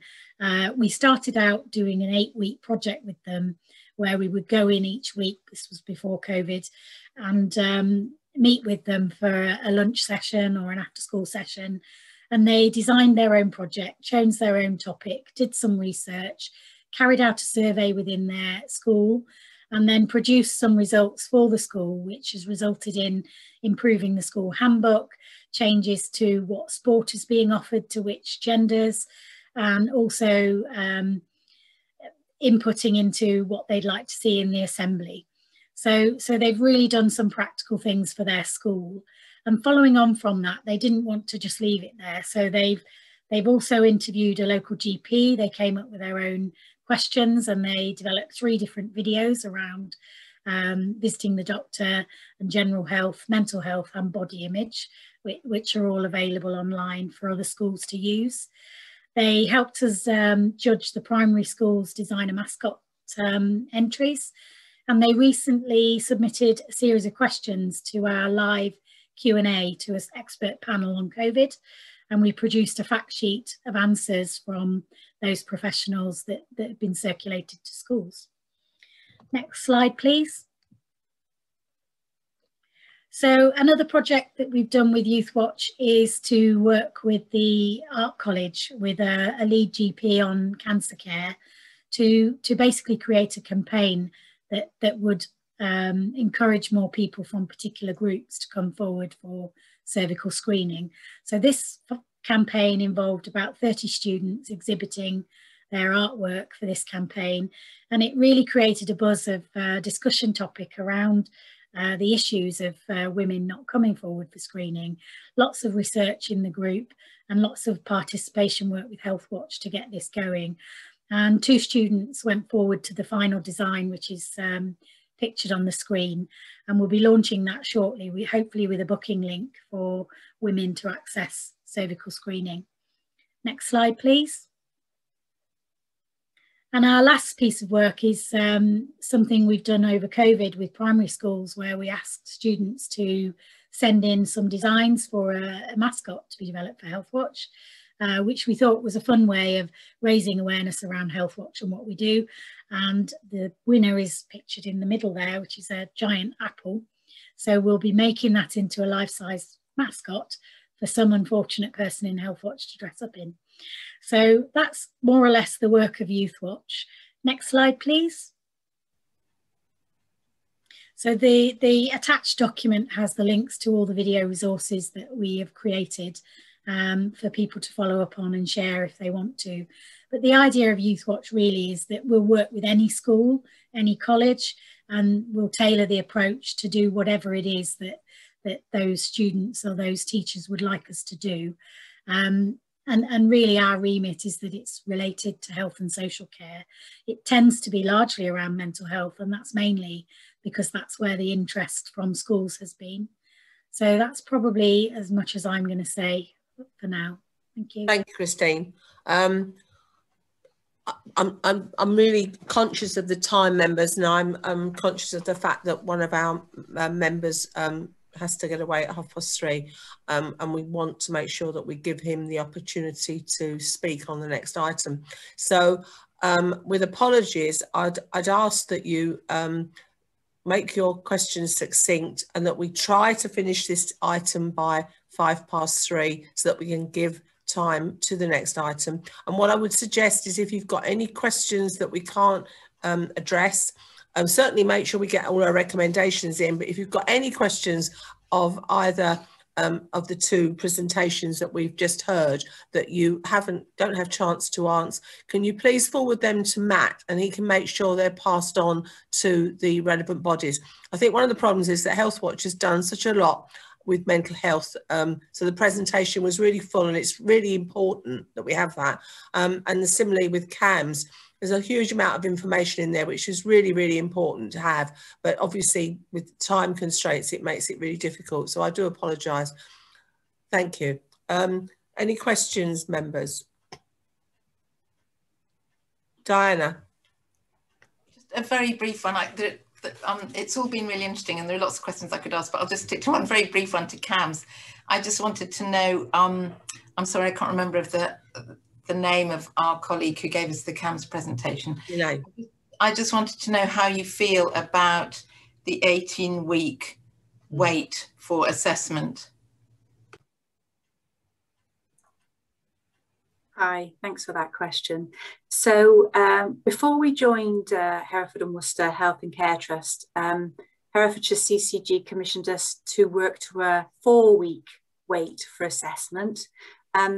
We've aligned with Worcestershire CAMS with an 18-week for assessment, but in reality, the Hereford response to assessment is generally within 28 days, and if not 6 weeks. So even though our KPI, our key performance indicator, is an 18-week wait to assessment, we feel it's very important to see those children and young people in the same time frame as we previously would have. So most children and young people are seen within 28 days in CAMS. Just picking up on that one, bearing in mind that you've spoken about the fact that the numbers of young people with critical eating disorders is rising rapidly, that will presumably have an impact on what you class as a more routine eating disorder time frame. And I would think members of this committee would be somewhat concerned about that. Because I mean, it's all very well, I understand what you're saying, but we obviously had, before we merged with went with the Worcestershire, we had a better, our target level was better. We've levelled down rather than level up, and I'd find that a bit difficult to understand, really. Can I please pass over to my colleague, Dr. Katie Powell, who has a special interest in eating disorders? All right, thank you. Yeah, thank you, Elaine. I'm not sure, Chair, exactly what the question there was. Was it, are we potentially changing the way we might grade the severity of a young person presenting with an eating disorder?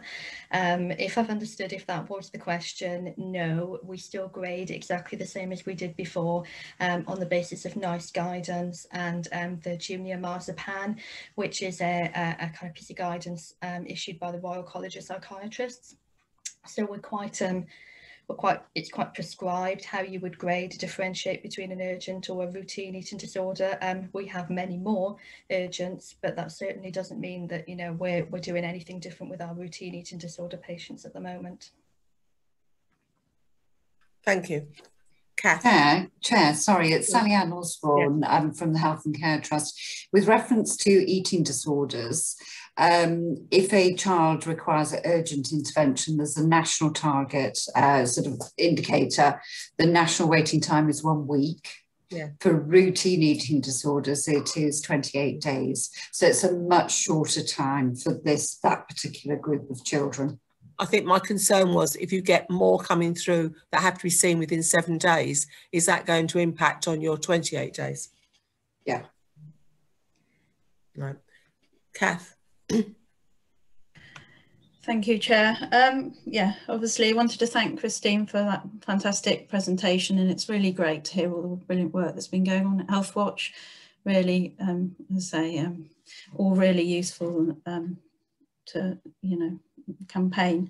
And I was just really, on the basis of that, I attended the Healthwatch webinar as well, the CLD one, and I've watched quite a few of the videos that young people have produced, and that's the message that comes out loud and clear all the time, is that they want to be listened to. Young people want to be listened to and like to have a say in what happens to them. And one thing that came out in one of the videos I watched was that young people were saying that it'd be really great to have spaces in schools where they feel safe. And I know there was reference made to a cupboard or what have you for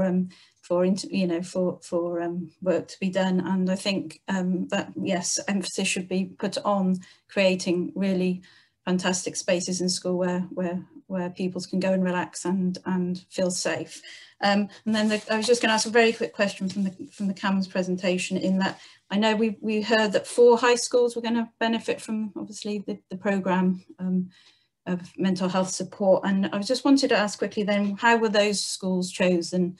On what basis were they chosen? And, you know, the criteria, you know, with a view to sort of equality of opportunity for everyone. And I know you did say it would be rolled out further, but just that initial pilot, what was the criteria?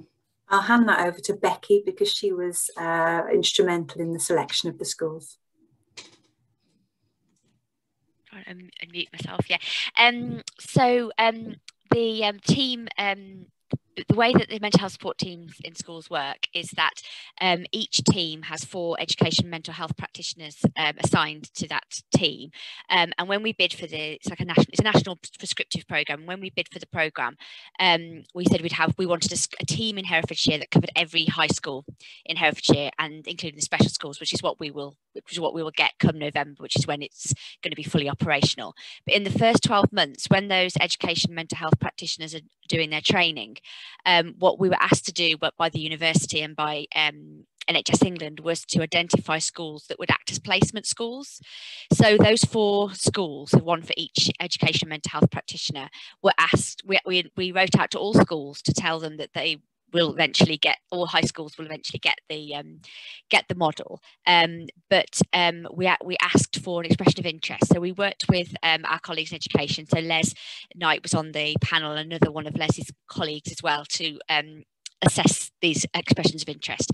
And we were asked, there was quite a few things that were stipulated. So for example, one of them was that the school had to have somewhere confidential, a good space where mental health practitioners could work with those young people. They also had to show that they would, although it was a free and great opportunity for those schools, the school had to show that they were going to support that student, identify young people for them to work with during that training year. And we had a good response, and we obviously had to say no to some people. So we looked at across the county. So we had a bit of a split across the county. We also looked at how we thought, what other services they had, and which ones we thought would kind of work best with the university and with CAMHS to be able to do that. With that, bearing in mind that not all schools wanted to do it, because actually it was quite a lot of it's actually quite a lot of work to do. So we didn't have every school apply. Some schools applied, and we went for those 4 schools based. We had like a panel of us to review those expressions of interest, and quite a lot of schools were quite happy to wait until it's going to be rolled out in November. And actually, part of that year, it isn't just about forgetting those other schools. Now the team is engaging with those other schools that aren't the 4 to talk about how it's going to be rolled out and the learning that's been had from those ones that have been working with those as placement schools. Thank you. Yeah, it's provided some reassurance that obviously it's going to be rolled out across the board, as you say, so that everyone benefits. Thank you. Yeah. Are there any more questions? I mean, yeah, could I just come in there very briefly on the back of Becky's comments? Yeah, so I think, there is a reassurance that it is going to be spread across all secondary schools in the way that's been described. But also we are mindful of primary schools, and I'm presuming that when we get a chance to bid again, that, we would extend that to look at, primary school provision if and when we're successful. Just another point, I think in one of the slides it mentioned the key worker bid.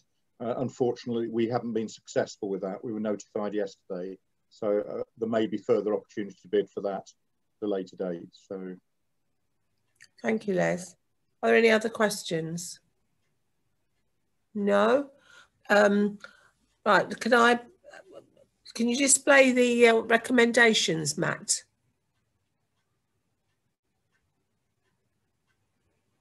Okay, and if you'd like me to read them aloud, that is that the committee recommends that an update report on children and young people mental health is presented to the meeting on the 14th of September, that the mental health and wellbeing survey is circulated to all members of the committee once completed, that the executive investigates an increase in the number of emotional literacy support assistants in local schools, and then based on a comment that was made about Healthwatch at the end there, that the executive looks to work with schools to encourage the identification of safe spaces as raised by Healthwatch. That's fine. Does the committee want any other recommendations added to that? And do they see that as a true reflection of what we've said? Yes? Right. Felicity, would you like to comment on any of the what you've heard? Thank you. Thank you, Chair. Yes, I'll keep it fairly brief. Thank you for the recommendations, very welcome, and I think we're all supportive of those. And for the range of comments and questions, and very wide range of actual reports as well. I think the key coming out of this is there's a lot of really excellent stuff going on, but what's important is it's coordinated in a way that makes it accessible. We identify where there's overlap, and we don't want repetition and so on. Sure, that'll happen, but that is pretty key to making sure we get the best possible support for our young people. But I am encouraged that so much really good work is being put together. So thank you everybody for that. Thank you. Can we just come back in on that one, yes. Chair? We've long recognised that there has been an issue with coordination. That there are lots of initiatives and services available. So I think through the mental health and wellbeing partnership that's been described, that Becky chairs, that we will be seeking to find a way of getting that a map of what's available and who that's relevant to, and so useful information to go with that. And then ideally that can be published on the likes of Wish and other places to allow that view of what's useful in a particular situation. I think that'd be very helpful. Yes. I don't know whether Becky wants to come. I think we thought that might come under the work of the mental health in the teams in schools as part of that wider work that they might do. I think that was the last discussion we had about that. So yes, I'll just echo what you said, Les. Yeah, absolutely. It's the work of the partnership. So I think we'll have that on the agenda at the next partnership. And yeah, I think it fits in really nicely with the mental health support teams in schools work, because part of that work is about mapping and scoping what's already there, because it's really clear that that work is additional on top of what's already in schools and the community, and really being clear about what the pathway is for young people, so that everybody, professionals, parents and young people, are really clear where to go at what stage. And yeah, and also the same kind of thing that we produce for parents of young people is also really useful for professionals as well, isn't it? To say, actually, this is what's out there, and yeah, that's an action from the partnership. So that'll be something that we'll be able to update on if we come back in September. Thank you. I think the issue we identified was that it's fairly easy for any particular service to kind of produce a gazetteer of services and so on, but the devil in the detail is keeping it up to date, and it's really frustrating for people if that information isn't maintained, and that's always the issue if it's not anybody's core business. Yeah. Okay, thank you. Right, but so we've seen the recommendations. I shall propose them. Do I have a seconder for this? Oh, Paul. Okay, that's fine. Can you now ask the committee members to vote on the recommendations? This report concerns an education matter, so therefore the co-optees on the committee are entitled to vote. And please can the non-voting attendees be moved to the breakout room and the number of voting members confirmed, please.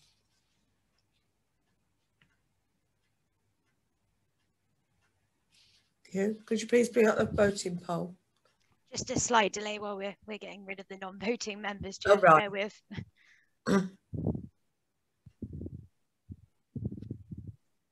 Okay, so we've still got 8 voting members, and the poll should be on your screen. Members, please cast your vote either for, against, or abstain. Please ensure you press the submit after selecting the option which you are voting for.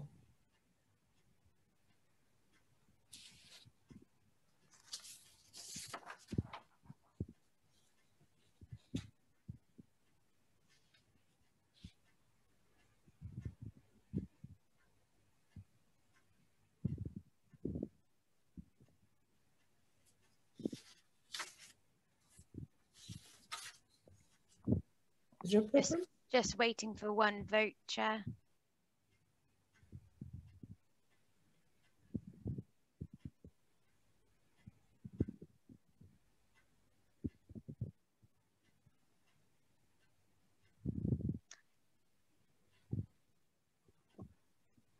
Still waiting for the one vote, Chair. Has any member been unable to vote, please? Oh, we're just in. There we sorry. go. Yeah, all votes are in, Chair, and those have been unanimously approved. That's fine. If we could bring non-voting members back into the meeting, please.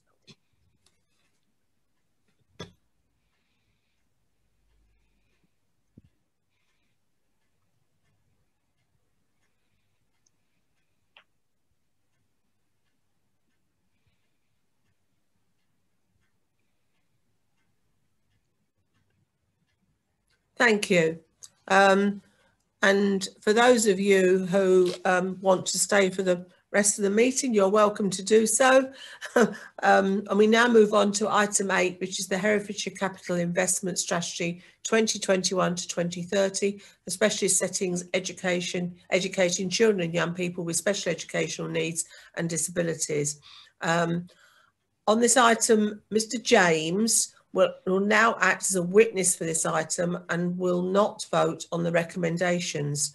I invite the Head of Additional Needs and the School's Capital Investment Advisor, Les Knight, to introduce the report for which starts on page 67. Thank you. Thanks.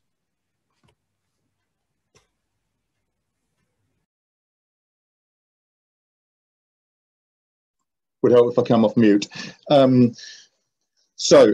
I will hand over very shortly to Sue Woodrow, who's been leading this work, but just by way of introduction, we have been very keen to have a complete picture of our specialist SEND provision and to look at where the accommodation needs to be improved across the whole landscape, the whole of Herefordshire.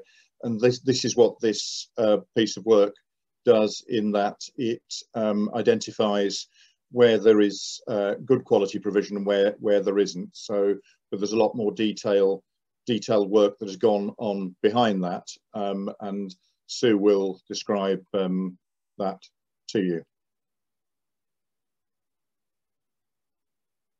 Sue? You're muted. Okay, can you hear me? Okay. Yes. Thanks. Thank you, Chair.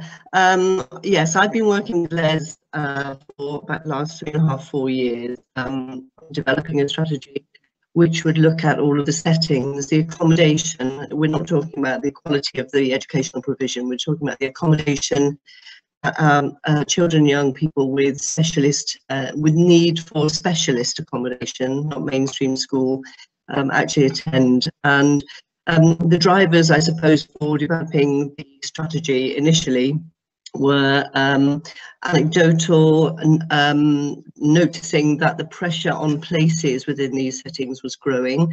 That started back in 2016-17. That wasn't just a picture in Herefordshire, but it was a picture nationally and with some of our statistically neighbouring local authorities as well. So since then, we've been looking at the pressure on places where that pressure is occurring. We also noticed that we do have some apparent gaps in provision. Most notably, we're looking at the provision for children and young people with autism or on the autistic spectrum, and in particular at secondary level. So we have gaps in provision, we think. We also know that there's pressure on places which we are now struggling to cope with, and also we know that the buildings accommodated by these children and young people are in poor condition, in many cases unsuitable for the type of need, and have very high maintenance liabilities going forward if we don't do something to prevent that reactive maintenance situation occurring. So those are the main drivers, and we have looked extensively at each of those elements. The pressure on places, the condition, the sufficiency of places, the condition and the suitability of those accommodation places. And we've also looked at the proposals that we need to implement in order to prevent those situations becoming chronic and us having to react in a way that may not either be best for the young people or present the best value for money option in terms of rectifying that situation. Chair, I'm assuming that people have read the report and looked at the appendices, so I don't know what you'd suggest. Would you like me just to throw the forum open for questions, or would you like me to describe any particular element? I think at this stage, because of wanting to get Mr. James to have his make his comments before he has to leave the meeting. We should have, everyone should have read the report. So I think if we could go to Mr. James to make his comment as a witness, then we'll probably open it up to members to discuss. and we'll obviously come back to you for responses to any of those comments. And obviously with Mr. James's, if you could cater for Mr. James's comments first. Thank you. Of course. Mr. James. Thank you very much, Chair. I've put together a statement on behalf of our governing body, which covers the elements that we saw that we needed to pick out from the report. So I'm going to read that first. As a governing body, we fully support the planned feasibility study for improvements or rebuild of Westfield School, but we have concerns over the limitation of this to include only pupils up to the age of 16. Many pupils at Westfield School are there because of its holistic approach, whereas sixth form within the same establishment minimises disruption and provides a community integration that meets their needs. This, together with short travel times, provides a choice for SEND pupils in North Herefordshire and adjacent counties. Our close proximity to Leominster Town Centre and its facilities makes Westfield's setting ideal for teaching independence in the social context, where many of our young people already live. When reading the report, paragraph 15 advises of the need for consultation, but paragraphs 16, 17 and 18 read as though they are already the results of that consultation, and they make some bold assumptions around travel and traffic for a rural county such as ours. We feel that on this occasion, capital strategy has driven service provision and choices rather than the other way round. We feel a full separate consultation on the provision of a sixth form at Westfield should come at a much later date when stakeholders have had the opportunity to fully explore their choices. Thank you, Mr. James. Sue, would you like to comment on any of the issues raised in Mr. James's statement for the school? Yes, of course. Thank you, Chair. Thanks very much for your comments, Mr. James. I know we have had some communication prior to the meeting by email, and thank you for that too. Obviously, the strategy is dealing with the whole of the special needs estate in Hereford, but Mr. James is referring particularly to the Westfield comments within the strategy, which is our special LD school in the north of the county, just so that people are clear. There are significant issues at Westfield in terms of the accommodation, and I do stress we're talking about accommodation, we're not talking about service provision. And obviously, I'm sure everyone knows that we get excellent service provision from all of our specialist settings. In terms of the accommodation, there are significant issues with the Westfield accommodation at the moment, which, if you read the strategy, it explains what those issues are. In the main, we have some significant condition and pending health and safety concerns about the accommodation for the Westfield pupils. We also have concern about the stability of the building, and the staff and the pupils manage heroically in that building. There are some clear suitability issues which need addressing. In addition to that, we have some accessibility issues with regard to the access for vehicles onto and off the site, and parking and so on, and drop off young people. So we do know that we need to do something extremely significant in terms of the improvement of the facilities at Westfield children and young people. And that is a real priority for us. It's our top priority within the strategy, as I'm sure that you've read. In terms of putting forward any business case to the council or any investment to rectify those problems, we would need to put forward a business case that includes some real detail about what we would like to provide for the young people. A high level cost of what it is going to mean in terms of investment and potential borrowing that the council would need to enter into in order to invest. And ideally, the location of any new provision that we might put forward for that school. All of those things need, obviously, some really clear investigation in order to put forward to council the level of detail and costing that they would require before they could consider making an investment in any improvement for the school. So what we do need to do is to establish exactly the type, the scale and the scope of project that we would want to bid for, so that we can put this situation right for those children and young people who attend the school. In terms of all of that, I'm sure that no one would disagree that there is a need for real urgency in terms of moving forward with improvements for those children. In addition, we have a fire risk assessment report which indicates we do need to, and we will, make some urgent repairs and maintenance and changes at the school.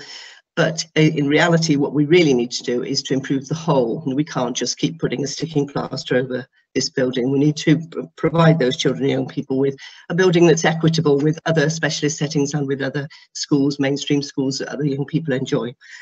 In terms of putting forward the scope and the scale, we would need to be clear how many children that we would need to accommodate in any new and improved setting, and the age range of those pupils. And Mr. James rightly states that currently the school provides for children and young people from 2 to the age of 19, which is obviously post 16 being college age, if we were to compare that with mainstream peers, and 2 to 16 being primary and secondary age, as you're fully aware.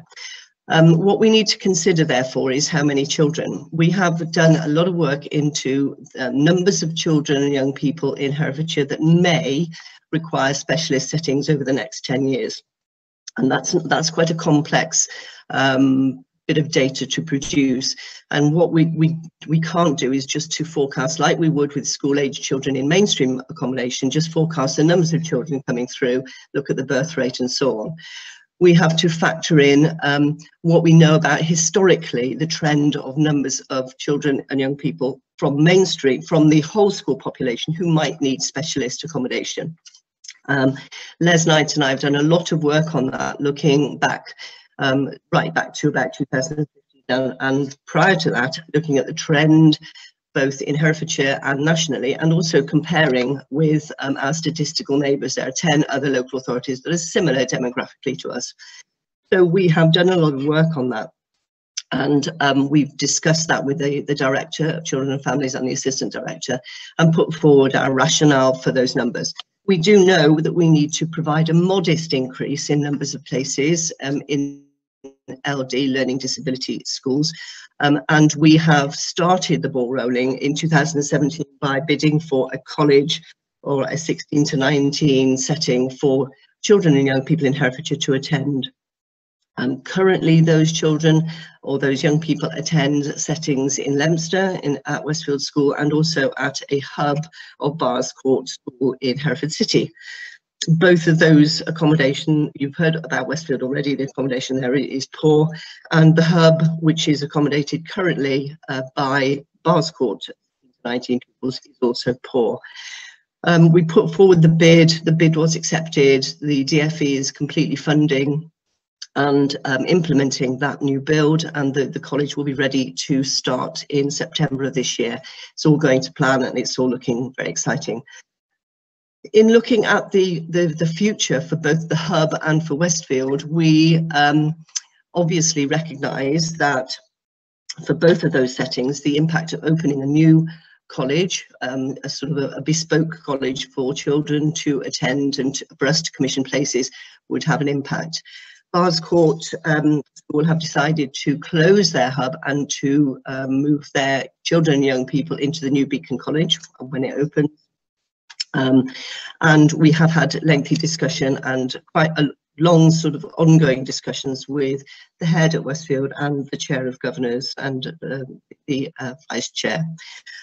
It is a very difficult proposal for a council to make, to look at a significant change to a school, and it's not a proposal that should or would be taken lightly. However, we do have to recognise that we have a cohort of young people at Westfield that is very small. If we were to rebuild the setting as it is, we would be looking at spending what we believe to be quite a considerable amount of money that the council would be putting forward to accommodate up to 12 young people. We haven't gone over 12, I don't think, since the inception of the sixth form at Westfield. And whilst those children and young people get a fantastic deal, and we are very appreciative of all the hard work that goes on, it needs further examination as to whether it is the right thing to do to ask the council to put forward, without looking carefully at the pros and cons and all of the consultation advice that will come. It would be wrong to ask the council just to replace like for like without giving them an opportunity to see and to hear what people feel about the impact of either closing that sixth form or retaining it and rebuilding a small not unit, a small accommodation facility for those children and young people. So we've got a very small sixth form cohort. We've got a very, very tiny group that come over the border from Shropshire, so maybe 2 in any 1 year group at Westfield at the moment, for which Shropshire are very grateful. We have had indication from Shropshire that they would be very interested in commissioning places at the new college when it opens in September, and they are very aware that they've got a good transport route through to Hereford City and are interested in talking to us about the options for their pupils in Shropshire. And then we have our very small number of sixth formers from the north of the city, largely, that attend Westfield. So what we're proposing within the strategy is that we enter a full consultation on that element of the proposal for Westfield. We are very anxious to put right the accommodation problems and issues for this school. We feel that it would be cavalier to put forward a business case that did not look at whether we should build a sixth form or whether we should propose to build a sixth form or not. And in terms of the consultation, that will be a fully prescribed consultation using the government guidance, significant changes to mainstream, maintained schools, sorry, not mainstream, significant change to maintained schools, which the council is obliged to use as a statutory document when it goes into a consultation of any significant change of this nature. Our proposal would be that, and we have explained to the school that, of course, this September coming, we would expect to offer to our young people to commission a place at Westfield or at the New Beacon College.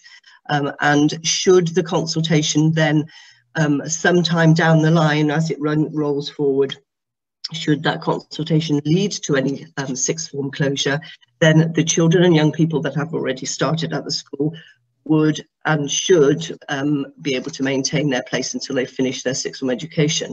We are not presupposing a decision either way, because the process is a process, and that is a fully prescribed process, as I've explained, and that is a government document that we will follow. However, it would be wrong, we felt, to put forward, as I said, a like-for-like suggestion when there are very small numbers. Those numbers will be further impacted upon by any of those young people and their parents who choose to go to the new college instead of the option in the north of Herefordshire. So we could be looking at fewer than 10 young people moving forward that would need to be accommodated. My final bit of the question, I think I might not have covered everything. I'm sorry, Mr. James, if I haven't, but the final bit is the mention of travel and transport.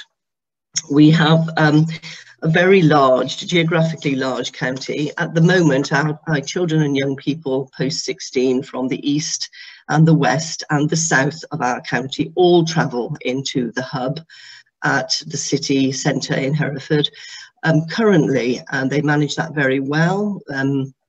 We manage it through transport, our council transport mechanisms, and through parents transporting their children, and indeed some young people who have been travel trained and are willing and able to travel independently do so. It would be no different for children and young people from the north of Herefordshire to travel to the city, as do their peers. I am not taking lightly or suggesting that travel is not hugely difficult and a big barrier for children and young people, but we have also looked at, with the transport division at the council, we've scoped out and modelled whether that whether travelling into the city for some of those children and young people would mean longer journeys.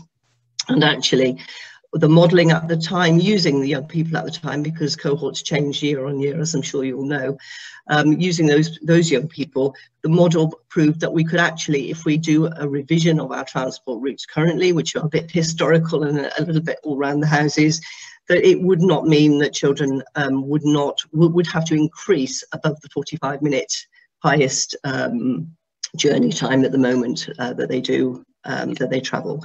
So we are mindful of the barriers of travel and transport.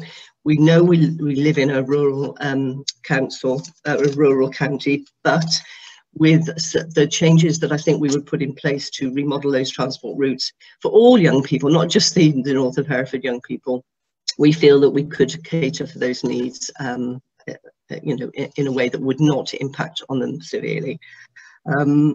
And I do feel that to offer those children and young people in Leominster and the north the opportunity to grow their horizons, also to be within a larger group of their peers, to experience moving outside their community and looking at what that means and how that feels is beneficial.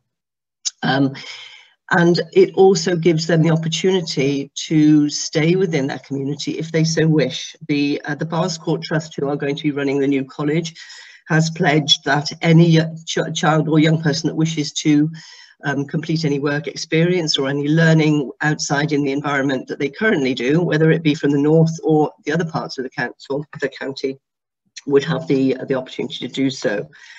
So we have looked at this long and hard, and I'm sure Les Knight will want to also make a comment.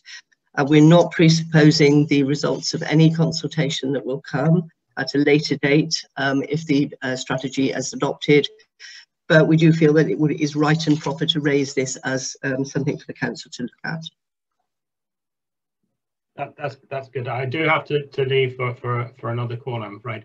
But our key request really was that the assessment is done as the school is now, and it's a school that goes from, as you say, from 2 to 19, and that after that there's a separate consultation that looks at, is there a case for a sixth form in the north of Herefordshire for those pupils and adjacent counties that utilise our services, and if there is, then should that remain at Westfields?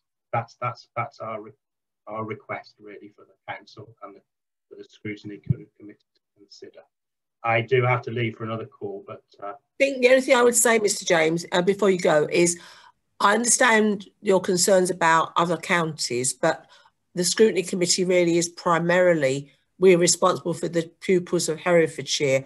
We're not responsible for Shropshire, Powys, Worcestershire, although I recognise that some of those pupils do go to your school, but we can't really take into account pupils that come from other counties because that is the responsibility of their scrutiny committees, if you like, not ours. Okay. There's one thing I would just, before I'm going to call Councillor Marsh, one thing I just wanted to query. There's a reference made in here about fire risk, and on page 85 it talks about serious issues raised in a fire risk assessment at Westfield. Now I have concerns about that, but we've got to a stage where you're saying that there are serious concerns, but I actually spoke to the fire service to say when was the last fire risk assessment they did at Westfield, and it was 2015.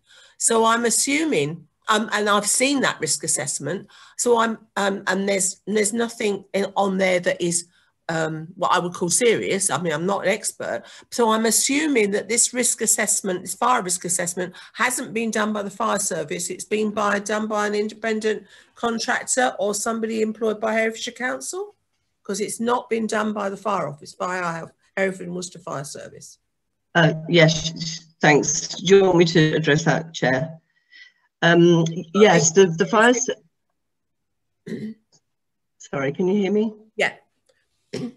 Okay. The fire service customarily years ago used to support all schools with fire risk assessments. More recently, they haven't been.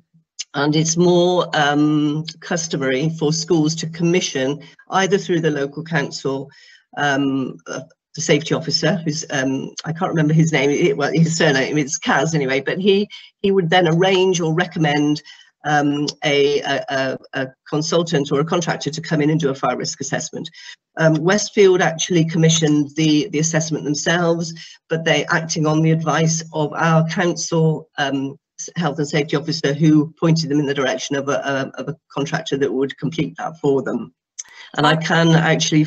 I'm really confused here, because the information I've had from the fire service is that they were due to do a fire inspection in 2020, but because of COVID, July 2020, but because of COVID, they weren't able to do it because the school was closed and the school felt it couldn't be done at that time, but that they are more than willing to do it, you know, discuss it with the school now. So I don't think, well, I don't know. I mean, this is the information I've got, that they were going to do it in 2020.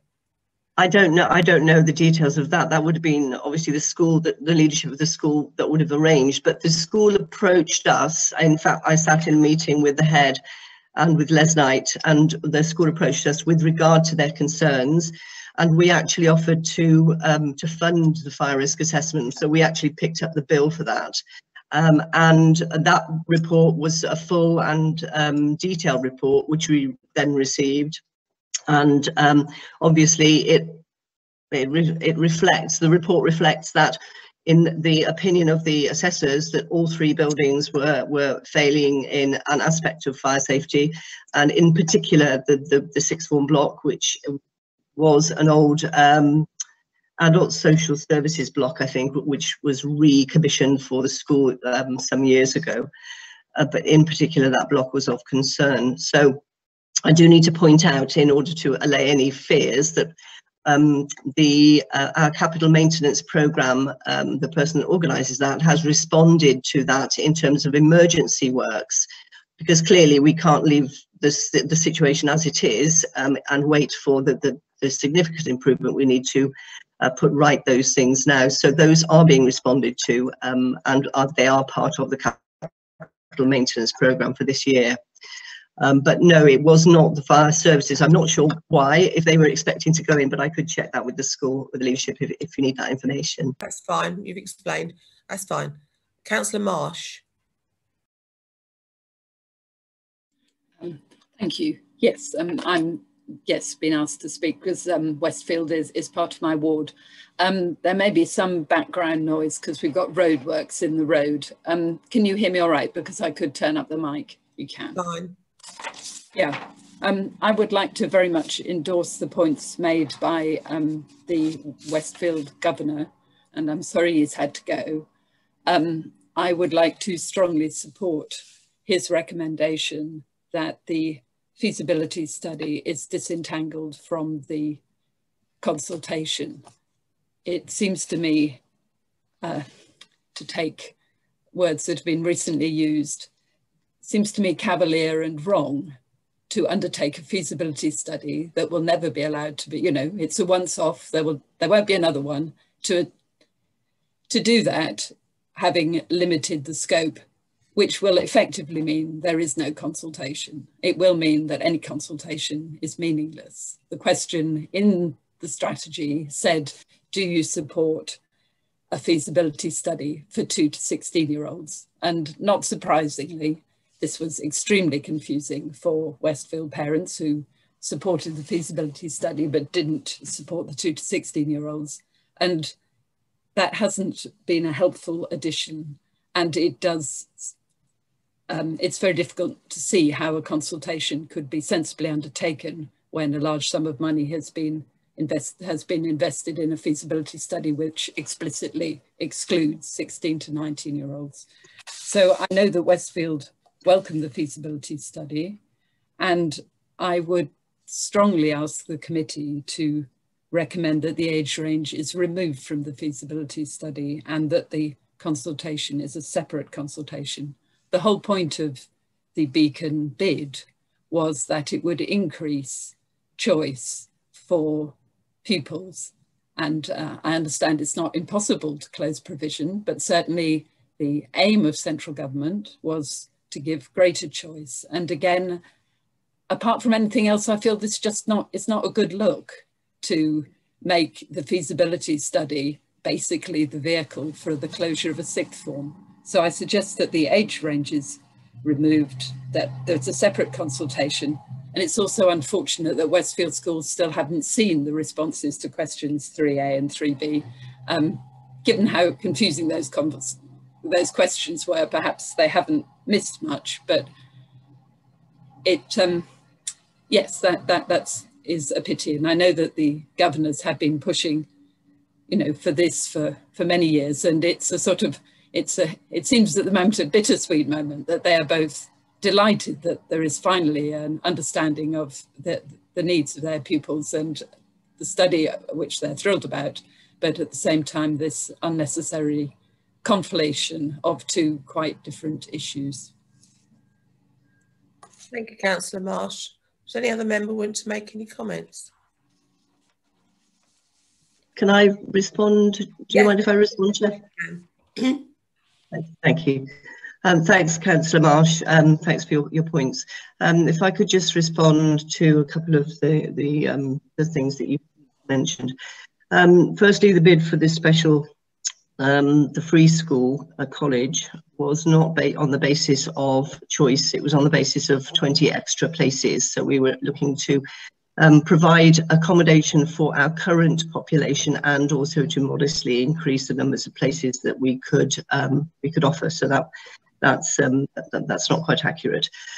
Secondly, free school provision doesn't seek to and doesn't intend closure of other settings, but it does not preclude if there are sufficient reasons for the proposal. I'm sorry, my dog barking.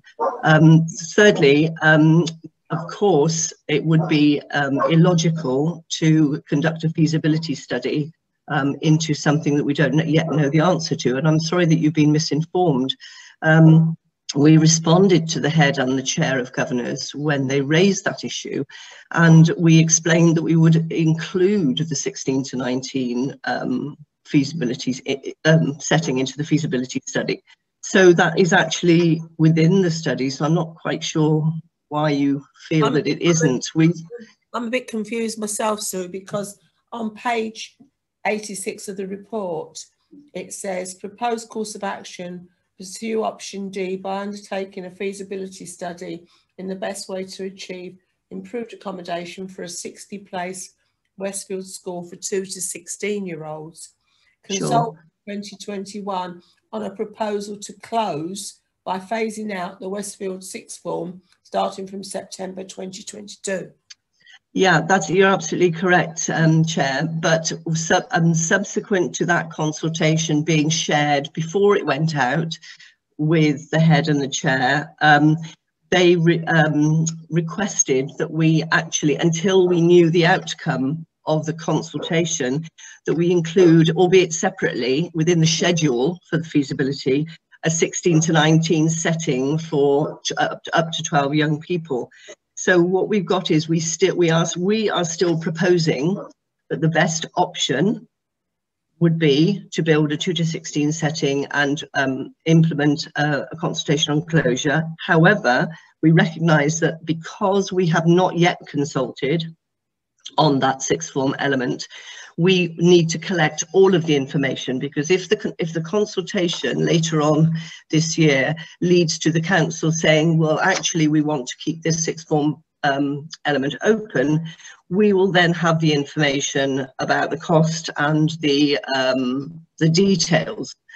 If the consultation then leads to a decision by council to look to close the sixth form, then we can remove that element of the feasibility study that refers to the sixth form part of the proposal. So in response to the concern that was raised by the head and the chair, we've left that bit in, but we will seek to, once the consultation on the closure is put in place and the response is known, we would then look to narrow that feasibility study down to the exact proposal that we have in place. But because the head was concerned, as Councillor Marsh rightly mentions, that we may yet need that information on the 16 to 19 elements of the project, that has remained in. But the proposal within the strategy that we are putting forward is still that we go down the route of consultation to look at whether the sixth form setting should be closed. Could you advise me on which page of the report it actually says that we've? I haven't got that says that the bit is the feasibility includes 16 to 19. Yes. It doesn't. It's part of the recommendations that we would look to put forward to in the cabinet report once we have your recommendations, because we've collected through consultation, we've collected a summary of people's views to date. We've also recognised that the head teacher and the chair would rather the 16. Sorry, you're on mute. Did you say something there? Well, yes, really. From the point of view of the scrutiny committee, we need to look at a document which is what is going forward, because that's what we're being asked to scrutinise. Now, you're saying that you've made a change to the report because you've actually, the recommendation is now to look at through to 19 as a part of the feasibility study. It's not in the report, as far as I can tell, of the papers that we've looked at. And when you gave your presentation, you didn't refer to it there either. And so we're not on the same page. I'm so confused now. And in fact, when we had myself and Councillor Toynbee, we had a pre-meeting some couple of weeks back to talk about this, and it was never mentioned then either. So I'm now struggling to understand. I know the report is a much bigger document, and I know there's some concerns, not concerns. There has been some concerns raised through the schools forum regarding the reduction in PRU places. But with regards to Westfield, because both of these things are quite critical within the report, regard to Westfield, the biggest issue has been from day one for both the reason we brought it to scrutiny and the reason Mr. James wanted to speak on this was because the feasibility study in the report clearly stated it was only up to the age of 16. So basically we felt the decision has been made, and all we were doing was being asked to sort of just look at it briefly as a fait accompli. What you're saying now is not what the report says, and so I just don't know. I mean, our recommendation has to be we support what you're doing, but it's not a very satisfactory way for scrutiny to operate. Okay, I can accept the confusion that you feel. The problem we have, Chair, is that we and this is probably going into too much detail, but we have an amount of money set aside that was set aside in the forward plan 2 years ago. That amount of money was designated so that the Children and Families Directorate could look into the feasibility of certain priority projects. That amount of money has now been, it's indicated that that money will be reprofiled back into the council pot, council overall budget, unless it's committed and spent by the end of March this year, or committed, if not spent, by the end of March. What that meant was that we had to work very, very quickly to try to put in place some procurement documentation so that we could commission a contractor to look into the Westfield feasibility of working to improve Westfield School. If we don't use that money will be reprofiled, and we will then have to wait until September this year to bid within the normal corporate mechanisms for an amount of money to conduct a feasibility study. As you've already heard, we deem the Westfield situation to be really urgent and pressing. what we wanted to do was make sure that we put forward those procurement documents so that the procurement mechanism could move forward quickly, and at the same time as we will put the strategy forward indicating to scrutiny and then to cabinet that we really need to make improvements to this school, not just this school but several of our settings. If we'd missed that opportunity, we would not then have had the opportunity to take forward a feasibility study until council gifted us or granted us money in September of this year, which would mean into next year before we had any information about what we should do, how much it would cost and where it should be. We then had to put forward what we viewed to be the most logical and sensible approach to this school improvement. And as I mentioned, we still believe that this sixth form element is an element that needs careful consideration before we put forward a bid to fund a rebuild of that element of the school. But we had to put forward the procurement documentation. In essence, what we were proposing to do was put forward a feasibility for 2 to 16 pupils, 60 places. But in recognition of the fact that this is running concurrently with an issue that's very difficult for people to grapple with and does need a full consultation, which is the sixth form closure element, we agreed with the school at quite a late date in terms of putting forward the procurement documentation that actually, in deference to their concern, we would put forward the procurement documentation with a 2 to 16 and a 16 to 19 element, but that as soon as we could run the consultation on the sixth form and get the decision taken, we would then amend that documentation to be either 2 to 19 if that's what the council decides, or 2 to 16 if the closure proposal goes ahead. So it's been very difficult, very tricky. And the reason that, and I know Mr. James and Councillor Marsh were very keen not to have an age designation within that procurement document, but actually you can't, because if you look at the building bulletin that describes the schedule for these young people, that schedule of accommodation differs greatly dependent on the age range of the pupils. So we need to give that feasibility contract every bit of detail that would give them the opportunity to come up with a meaningful proposal with meaningful costs attached for us to put in the business case. Otherwise, we're not going to be able to put forward anything to council that would be meaningful for them to grapple with. So it's been really difficult. It is our view that 2 to 16 at 60 place school is the best way forward because of the provision of a state-of-the-art college in the city that all young people can access. However, we are needing to get this procurement information out so that we can get the 6 months it will take that feasibility exercise to be completed. We can then get something that will enable us to put forward a proposal for this school. So it has been difficult.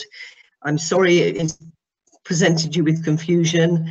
I would like to reassure Councillor Marsh and Mr. James that we are looking into that element, but that at the point when the consultation on the sixth form is addressed and completed, we would then change the scope of that feasibility survey to include whatever the decision is, whether it be 2 to 19 or 2 to 16, as we believe would be the right way forward. So I don't know whether, because if we change the recommendation within the strategy, what we're then saying is we're looking at a 2 to 19 rebuild, which we're not ultimately. It's still our belief that 2 to 16 if you're not, then if you basically are not looking at a 2 to 19, then actually there isn't any point in a feasibility for 2 to 19 because you've actually made your mind up. You've just said you're not looking at it. So I mean I'm not arguing on one way or the other because I've got an open mind on this. I'm just arguing about the process, that how you satisfy the expectations of the school and Councillor Marsh and the parents of some of the children that attend, whilst trying to also satisfy what you want to do and the procurement process. And I just come in there, Councillor Gandy?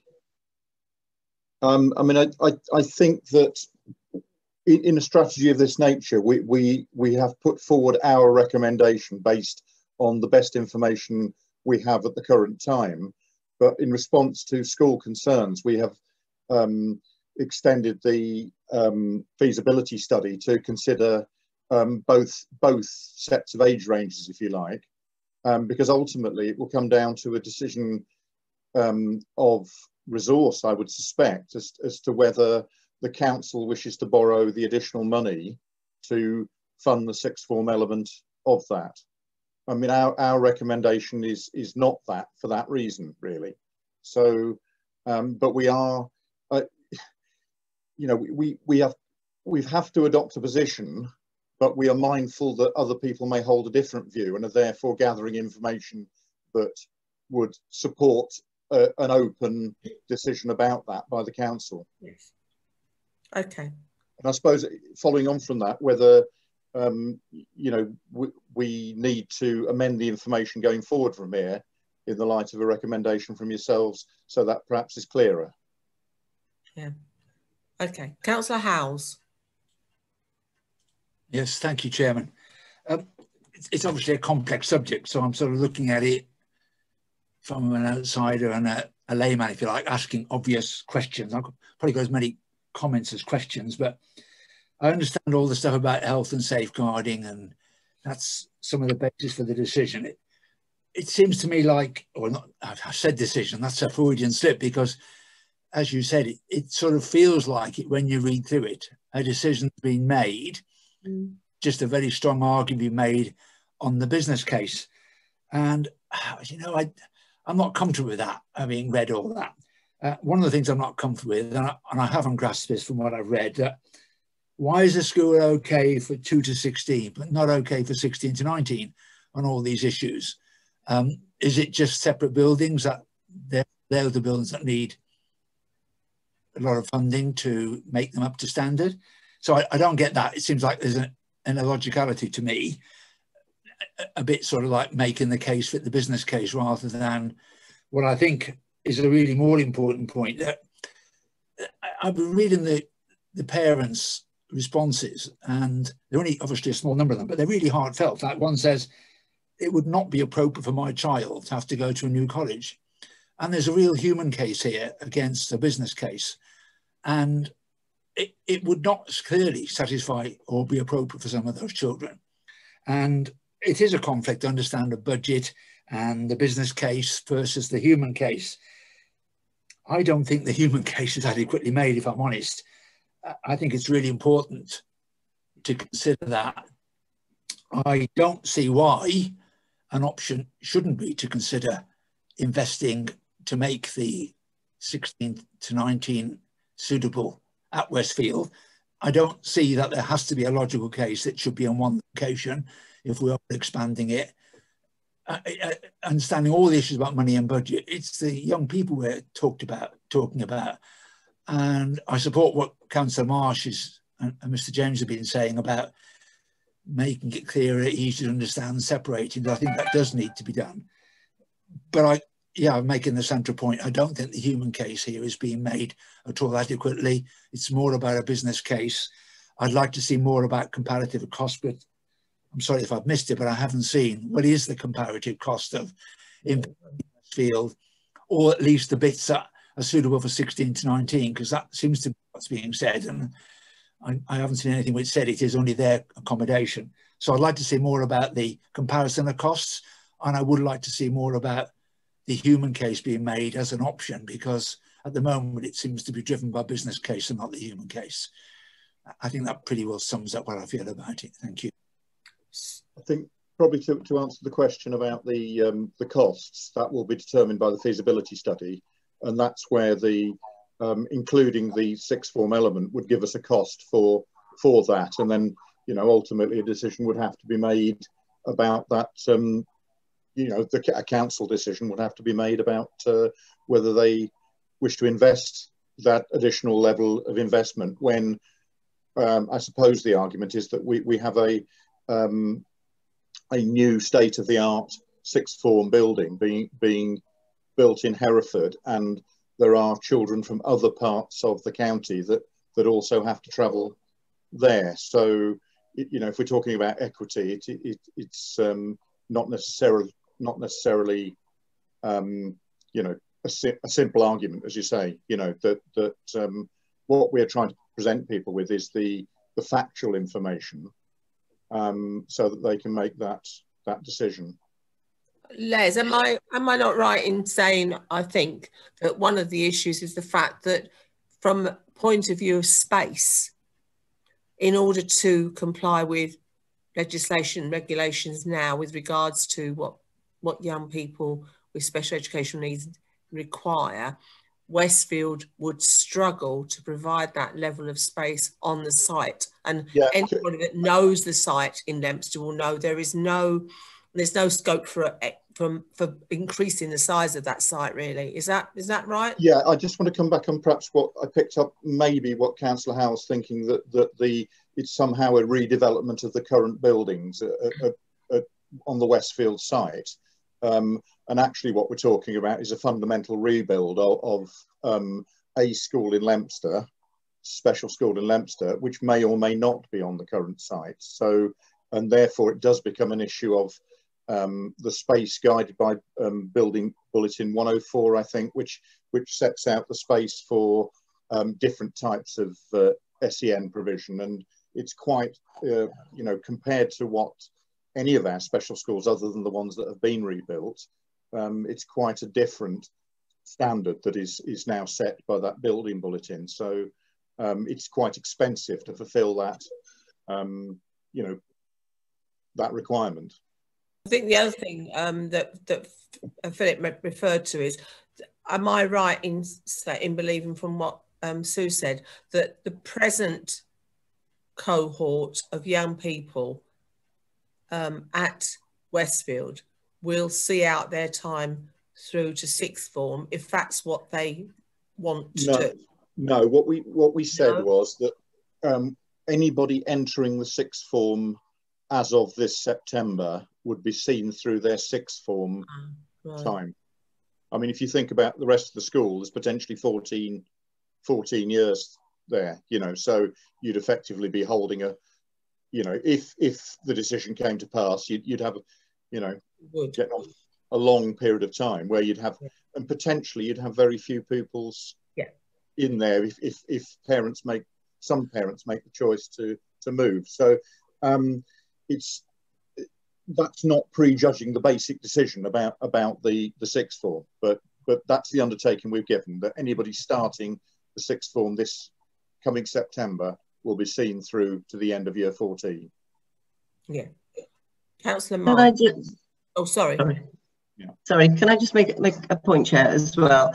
I don't know whether there was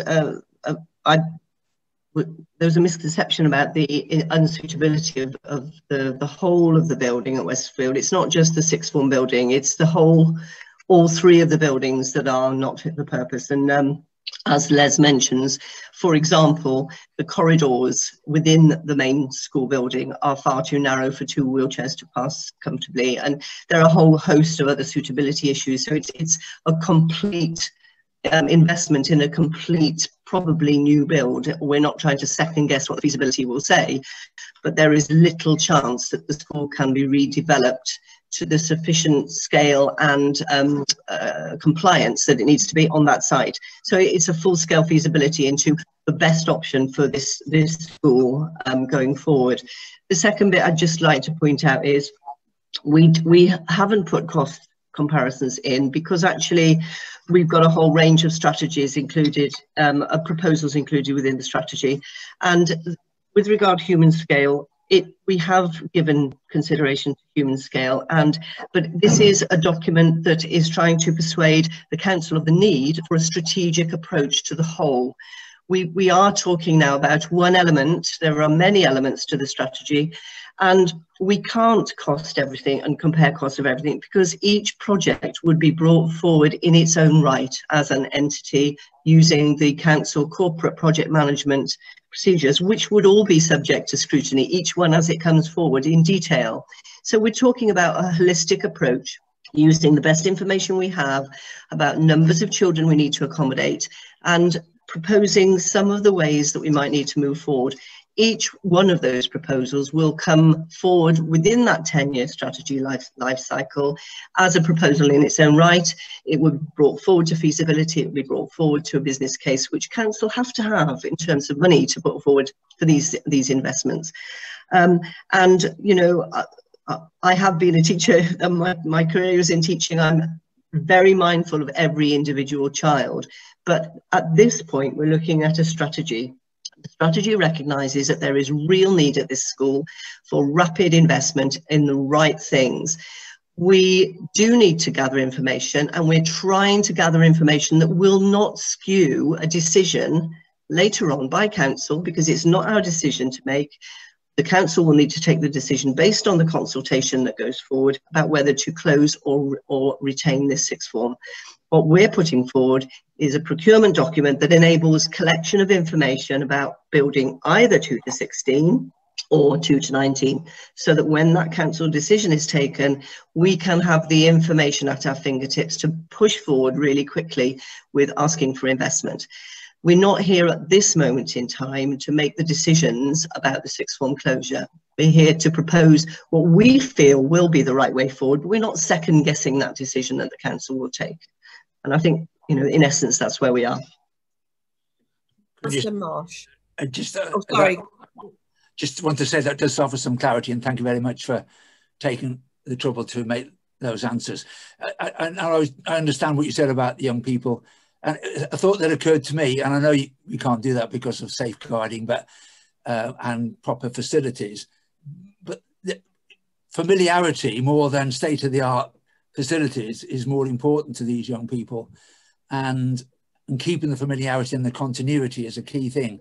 I do understand all the points you made, and I realise it's a really difficult decision, but I just felt it was important to raise that point, that even those that are currently going to sixth form will continue, the problem will then apply for any new ones, because they'll suddenly be brought at an age when they're most vulnerable, the sort of 15, 16 time in life when they're going through huge change.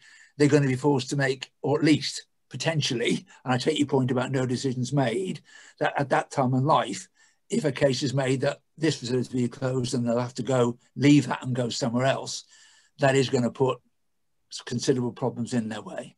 I just felt, yeah, I'm sure you're going to cover that, but that is clearly important. Yeah, I completely, I completely agree. And, you know, having been a head teacher myself of 4 schools, my concern is always with young people on the transition from one setting to another. But currently, don't forget, our schools do a fabulous job with preparing for adulthood at 16 and onwards. But also we have children and young people with learning disabilities moving from Black Marston to Bars Court at 11. We have children and young people who transit and are prepared for that transit by really brilliant schools with heads and staff committed to helping and supporting that. We also have a great deal of excitement from young people, if I could put the other spin on it, about moving into a new setting with their peers. I can remember being 16 and thinking, really looking forward to moving into A-levels and grown-up facilities. So there is that element also of, you know, we need to offer this opportunity. Thank you. I think another can I just make a point before we go on? We've now reached the 3 hours. Are members content to continue? Liz? I'm terribly sorry. I've got to go because I've got a number of things. I've got another meeting at 5 and then one at 6, and I've got a number of telephone calls I've got to make. I'm going to find it very difficult now to stay to speak to the agenda item that I'm down to speak to. Right, I do apologise, but it's all right. No, I quite understand this. Matt?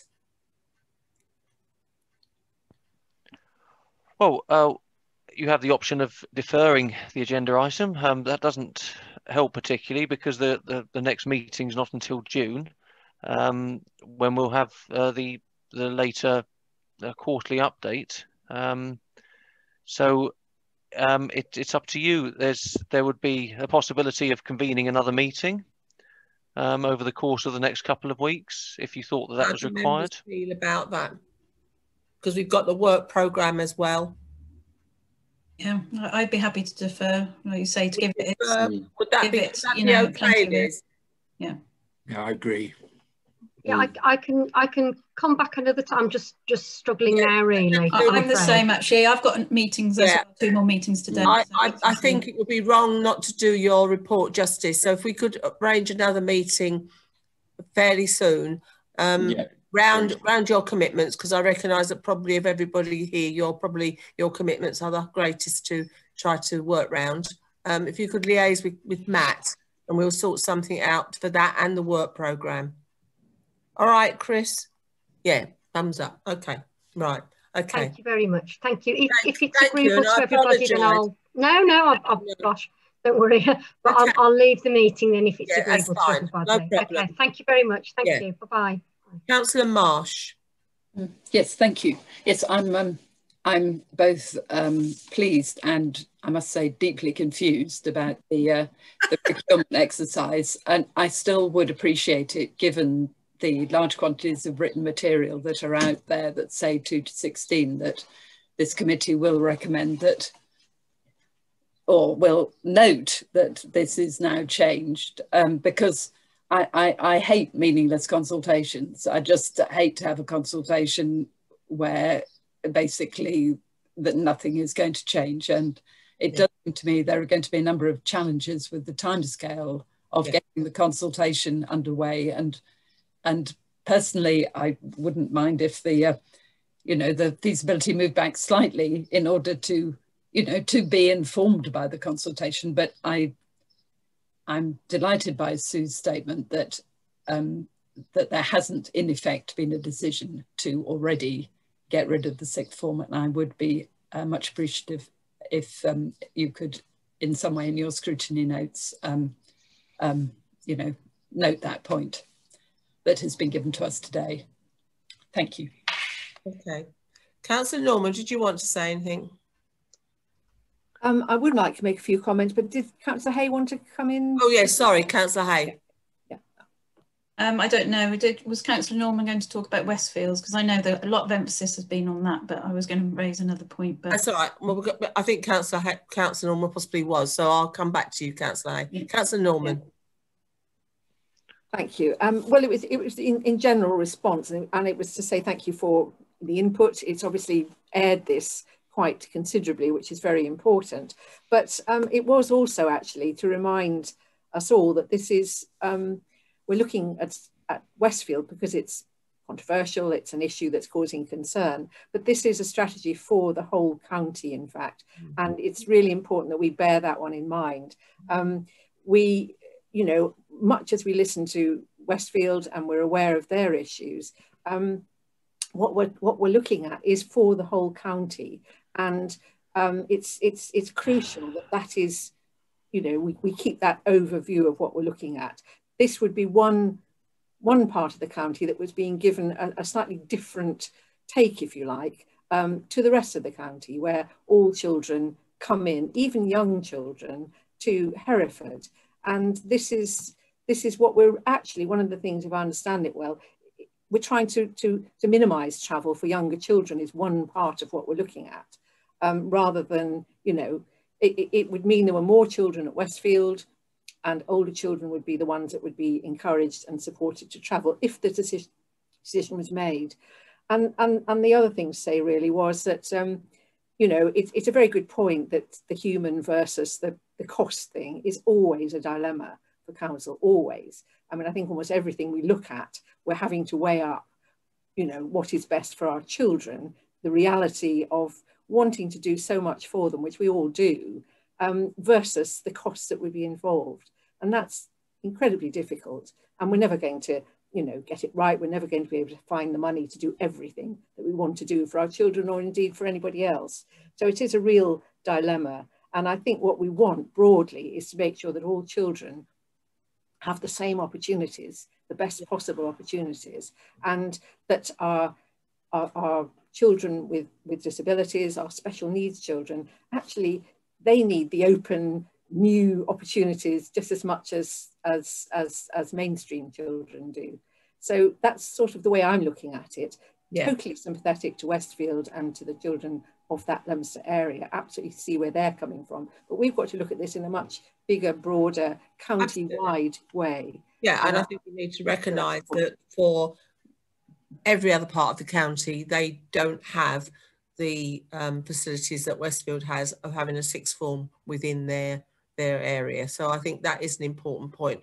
Matt, before I move on to Councillor Hay, have you got a form of words of a recommendation that supports what's now going forward as which is different to what we've got on the papers here, which is in fact the inclusion for 2 to 19 on the consultation? I've tried. So if you have a look and let me know if that makes sense and if it captures the discussion that took place. So the committee recommends that the strategy includes clarification provided regarding the sequencing of a consultation regarding the provision of a sixth form at Westfield and the improved accommodation feasibility study to clearly define that the outcomes of the consultation will inform the scope of the feasibility study. What do members think about that? I think my brain's hurting rather. Yeah. I know what you mean to say. I'm just trying to think of your form of words that will be less complicated. How about, oh yes. Go on, yeah. Yes. No, it's disappeared now. I'm sorry. Sorry.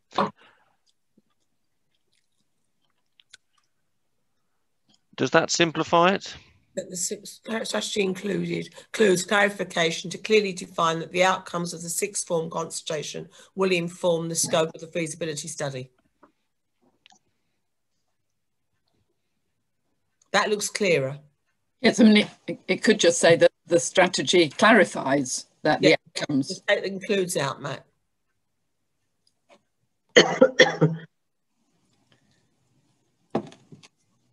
That's it. Clarifies. That the outcomes of the outcomes, yeah, that the outcomes of the sixth form consultation will inform the scope of the feasibility study. Okay, and the scrutiny committee need to consider that recommendation and propose it and second. We might have some more yet because Councillor Hay wants to talk about a different part of the report. Right. Okay. Westfield be in the recommendation. It's just they're not mentioned by name at the moment. Yeah, we'll put that in, Matt, won't we? Yes. Kath. Thank you. Yeah. Just a footnote to all of that is I was sitting here trying to consider a school that is in north of the county, and it occurred to me that maybe it would be helpful to have been able to see that site, and I don't know whether obviously in the future I know in present COVID situation it's not possible, but whether there's scope to actually do visits to places if they come up as after the 29th you could, because I think it's very hard to make a decision on somewhere that you haven't actually seen, but just a little. Well, Sue will probably comment, but I think they're not necessarily. Sue, would you like to comment about whether that would in fact be helpful? Yeah, whether you think it's helpful that obviously that I'm sure the corridors, etc. Yeah. The school does a brilliant job, like I guess a lot of schools do that are not in absolutely state-of-the-art ideal circumstances. The school does a brilliant job of coping in what is not a very helpful building or set of 3 separate buildings which the children have to move between. But in essence, we've got a building bulletin that the government has provided for special educational needs settings. It's called Building Bulletin 104, and that describes the type of spaces, the number of spaces, and the square meterage of space that is needed for every bit of a school that caters with these needs. So when we compare that with what we've got, there is a huge discrepancy, and I think it's something like only 52% compliant with the building bulletin when all things are taken into consideration. The reason I mention corridors is because in some cases you can remodel buildings if there's only bits wrong, but the very corridors themselves aren't wide enough. They're supposed to be 1.2 meters wide for 2 wheelchairs to pass comfortably. They're not. So that's just an example, really. So we don't have a site that's big enough. We don't have buildings that are suitable or sufficient for the spaces for the numbers of children. So although we're asking for feasibility, including the option of remodelling, if that's possible, in reality, we're talking about a new build probably for these children in the scope of, I would guess, about 7.5 million. The new college is for 60 places, coincidentally, that we're building in Hereford, and the government is spending 7.4 million on that. That's the 60 places for 2 to 16, and then we will also get a costing on the sixth form bit of the building, should it need to be taken forward, which is obviously an extra cost to that. So that's why we need to collect all that information so we can put in front of council a full range of information when they come to take a decision on that consultation of this form. Yeah, and I mean, I know you mentioned the Beacon College there. I mean, the point I was going to make about another part of the report is the strategic options for provision of autism, because again, this is an area that I think doesn't particularly get a lot of attention. It's such a wide range. I mean, the autistic spectrum is very extremely wide, and I think obviously in order to make provision for all pupils, you know, all ASD pupils, it's practically an impossible task. But I looked at, when I was looking at obviously the options, I looked at all 3 options, and I didn't really get a sense that really anything was going to change with provision for autism. And I sort of, the phrase of trying to find out about potential hidden pupils, that kind of, I didn't really understand what that meant, because, and perhaps a little bit of clarification on what that means, hidden. Sure. Shall I come in on that one? Yeah, and so I just feel that there's particularly there's pupils that have Asperger's and can be high functioning. They do struggle in the sort of mainstream setting, and I find quite often that they sort of get pushed from pillar to post, because there's not really a provision that's fit for purpose. And I just think there's just scope for us to have a specialist unit, you know, that. And again, it's all down to money, isn't it? But with the Beacon College and the site, whether that, you know, that again there was, you know, potential scope for having an ASD unit. So just really those were my comments on that area. Yeah, shall I respond to that? Les? Yeah. Yes, Les. Because it's probably more my.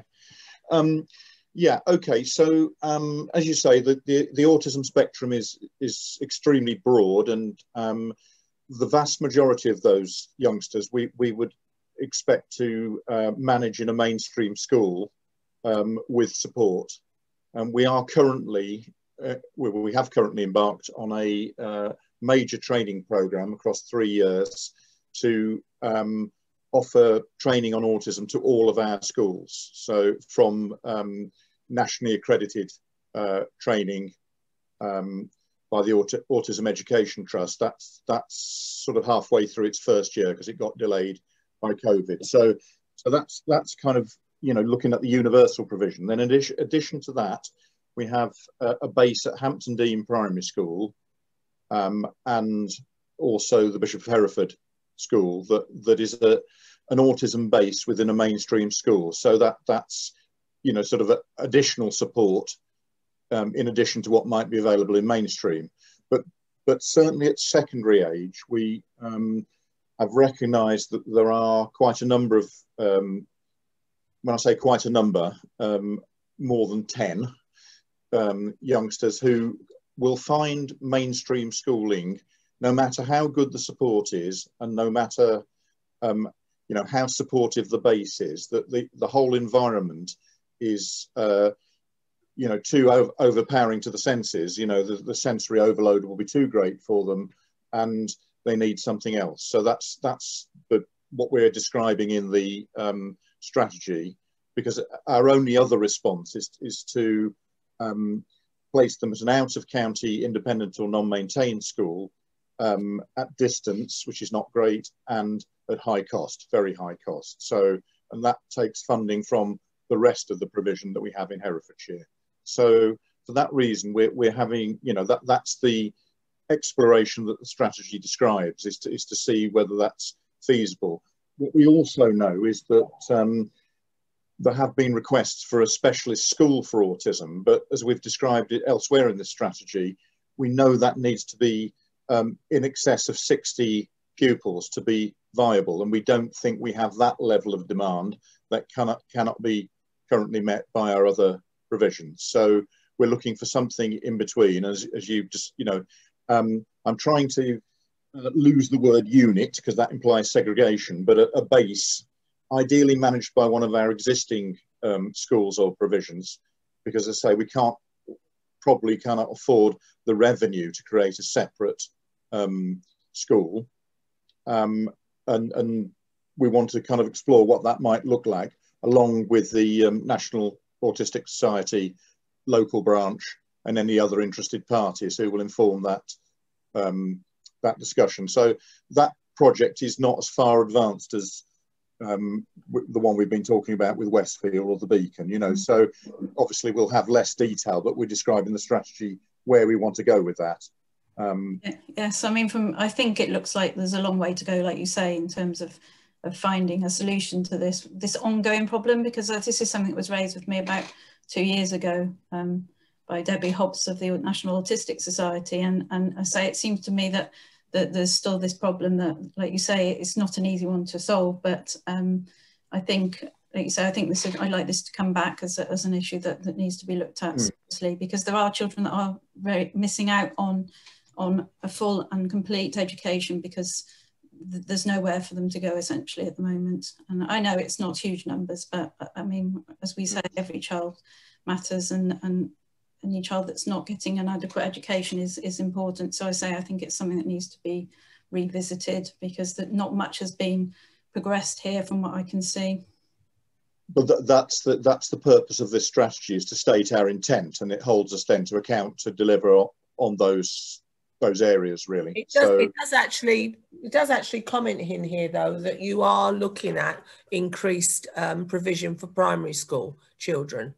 So yeah, I mean, I think as a committee we could put a recommendation that we support that, don't we? Do we? Yeah, I mean, in whatever guise it may come in. Yeah, I suppose in a sense, hopefully you will endorse the whole strategy.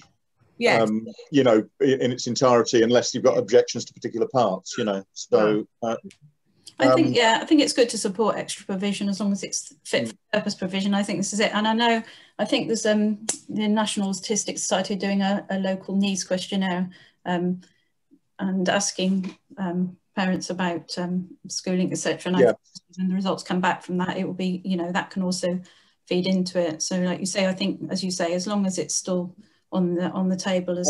Absolutely, we've given a commitment.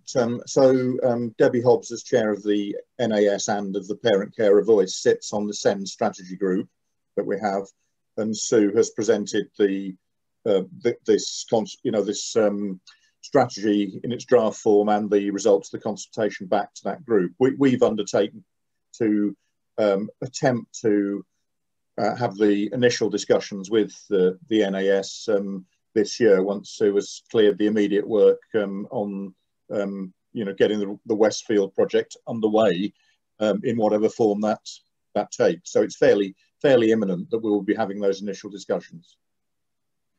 Okay. Does anybody else have any questions? I just wanted to raise one point, Les, which has obviously been in the Hereford Times as well, and I know when I attended the schools forum, the person that's raised it publicly raised it at that, and that's the potential reduction in the number of pupil referral places. And just so you could just give an update of why you think that that's the right way to go. Yeah. Okay. Yeah. So 7 years ago, we had 3 small separate pupil referral units, each with their own sort of management structure, caretaking, and all the rest of it. So we at that stage, the one in Leominster only had 18 pupils. So we took the decision to incorporate that into the one in Hereford. So now, at the time, it was felt that could be managed by a combination of off-site external alternative provision. Because we've got to be careful with the term alternative provision because it's used in a number of different ways. But if you like, private providers who can provide elements of a young person's educational diet. So the model we had was 50% off-site at those kinds of provisions and 50% on-site at the centre, you know, St David's Centre or Aikenbury Centre, depending on the age range. That was, you know, not seen to be an unworkable model at the time. As I say, we're going back 7 years, and in 2017 it received good through Ofsted. However, the new inspection framework has set much higher standards for curriculum coverage in print, you know, in the main for those students, and that having taken some advice from an outstanding leader of an outstanding pupil referral unit in, I think it's Cheshire, led us to believe that the only way we could deliver what is currently expected is to have a much greater amount of time for students on site at the PRU and less alternative provision. So, so kind of by implication, if you're going to have students on site for more time, then you're going to fit fewer into the accommodation that you've got. And that's, now this is rare to say, but COVID to some extent has given us an opportunity because we have projected very low numbers going into year 11, the big year 11 group leaving this year, which means going into next September, the number of pupils rolled forward will be the lowest it's been during the last 5 years. That will give us an opportunity to recalibrate and get this new model operating. But we are mindful, you know, in line with what's been said about, you know, COVID creating new demand, if you like, that demand might increase over the following 2 or 3 years to, you know, beyond what we're currently projecting. So it's an attempt to give a solid recalibrated base to a curriculum offer for the pupil referral unit. It's going to be 50 pupils, that's the proposal, and then to build from a position of strength. You know, rather than now, part of that, it's in this capital investment strategy, we'd already identified that the pupil referral unit accommodation needs attention, and this has expedited that need to look at that, I suppose, is the simplest way of, you know, this has brought an additional pressure in terms of space, and we need to be looking at that a bit sooner than we had previously planned. Thank you, Les. Anybody got any questions on that or any other part of this particular item? Matt, can you, you've got a form of words for the recommendation in support of the document, the capital strategy, taking into account the first recommendation that we've got?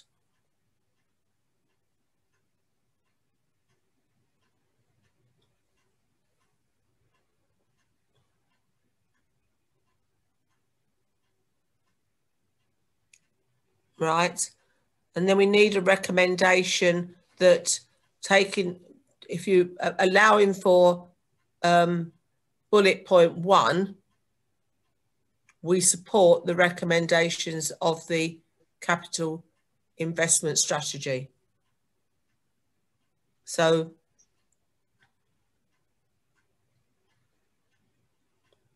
speak to me, Matt.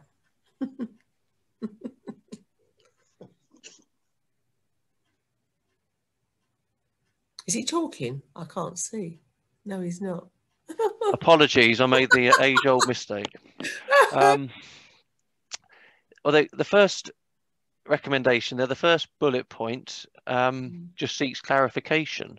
Yes. So I think that the committee can support the strategy, but requires that okay. clarification. So that could go in there, couldn't it? so what I would suggest is the committee supports the strategy, but recommends. Yes. Yes, that's fine. Strategy clarifies that the outcomes of the sixth form consultation for Westfield School will inform the scope of the feasibility study.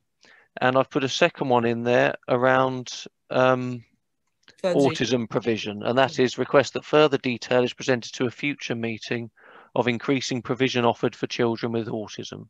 Yes. Did that capture the discussion that we had? Is that all right with you, Kath? Yeah, that's fine. Yeah. Yes. Okay. Felicity, is there anything else you wanted to add? I think I made most of the points I wanted to, really. Okay. Thank you, Chair. And right. Appreciate the input. We could remove the, well, if we could, we've got the recommendation. I'll propose it. Do I have a seconder? Philip, okay. So we now move to ask the committee members to vote on the recommendations with an electronic vote. As this report concerns an education matter, therefore Mr. Pratley is entitled to vote. Can all non-voting attendees be moved to the breakout room? I thought we said the breakfast room there. Breakout room. Jen, how many people have we got to vote? Chair, we've got 7 voting members on this item. All non-voting members have now moved out of the room, and the poll should be on your screens now.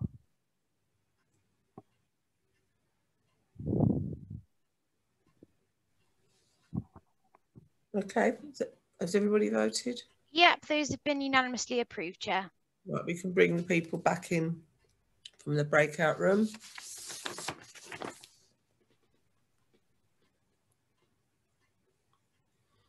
Okay, is anybody in there? Yes, there is. So I'm now going to make a proposal that, and I will require a seconder, that we defer the remaining 2 items on the agenda. There is just 2, isn't there, Matt? Yes, it's the improvement plan quarterly report, yes, and it's the work programme as well. To a future meeting to be held in the very near future. No seconder?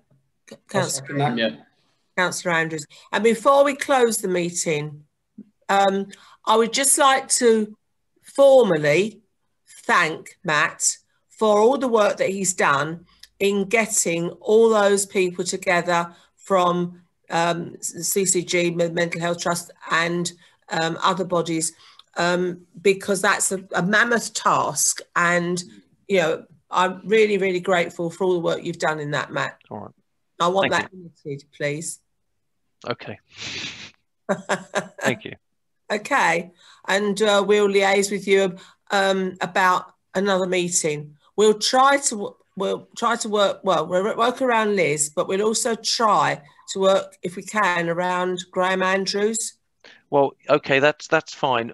Just a quick look in the diaries. I think the 13th of April looks good. But what I'll do is, rather than do it now, I'll write out to you. And if you can provide your availability on the morning of the 13th of April, then we'd look to schedule it then. I'm seeing a shaking heads, so I may have to look at that again. But we'll take that offline. Okay. All right, and thank you, everybody. It was a long meeting. It was always going to be a long meeting. And I think the one thing we've probably learned from this is if we're going to have a subject as big as the mental health for children with so many people doing presentations, that we probably need to then keep the agenda much lighter. Because in fairness to the people that, we're still streaming, aren't we? Yes. We are still streaming. If we bring the live stream to an end then, please.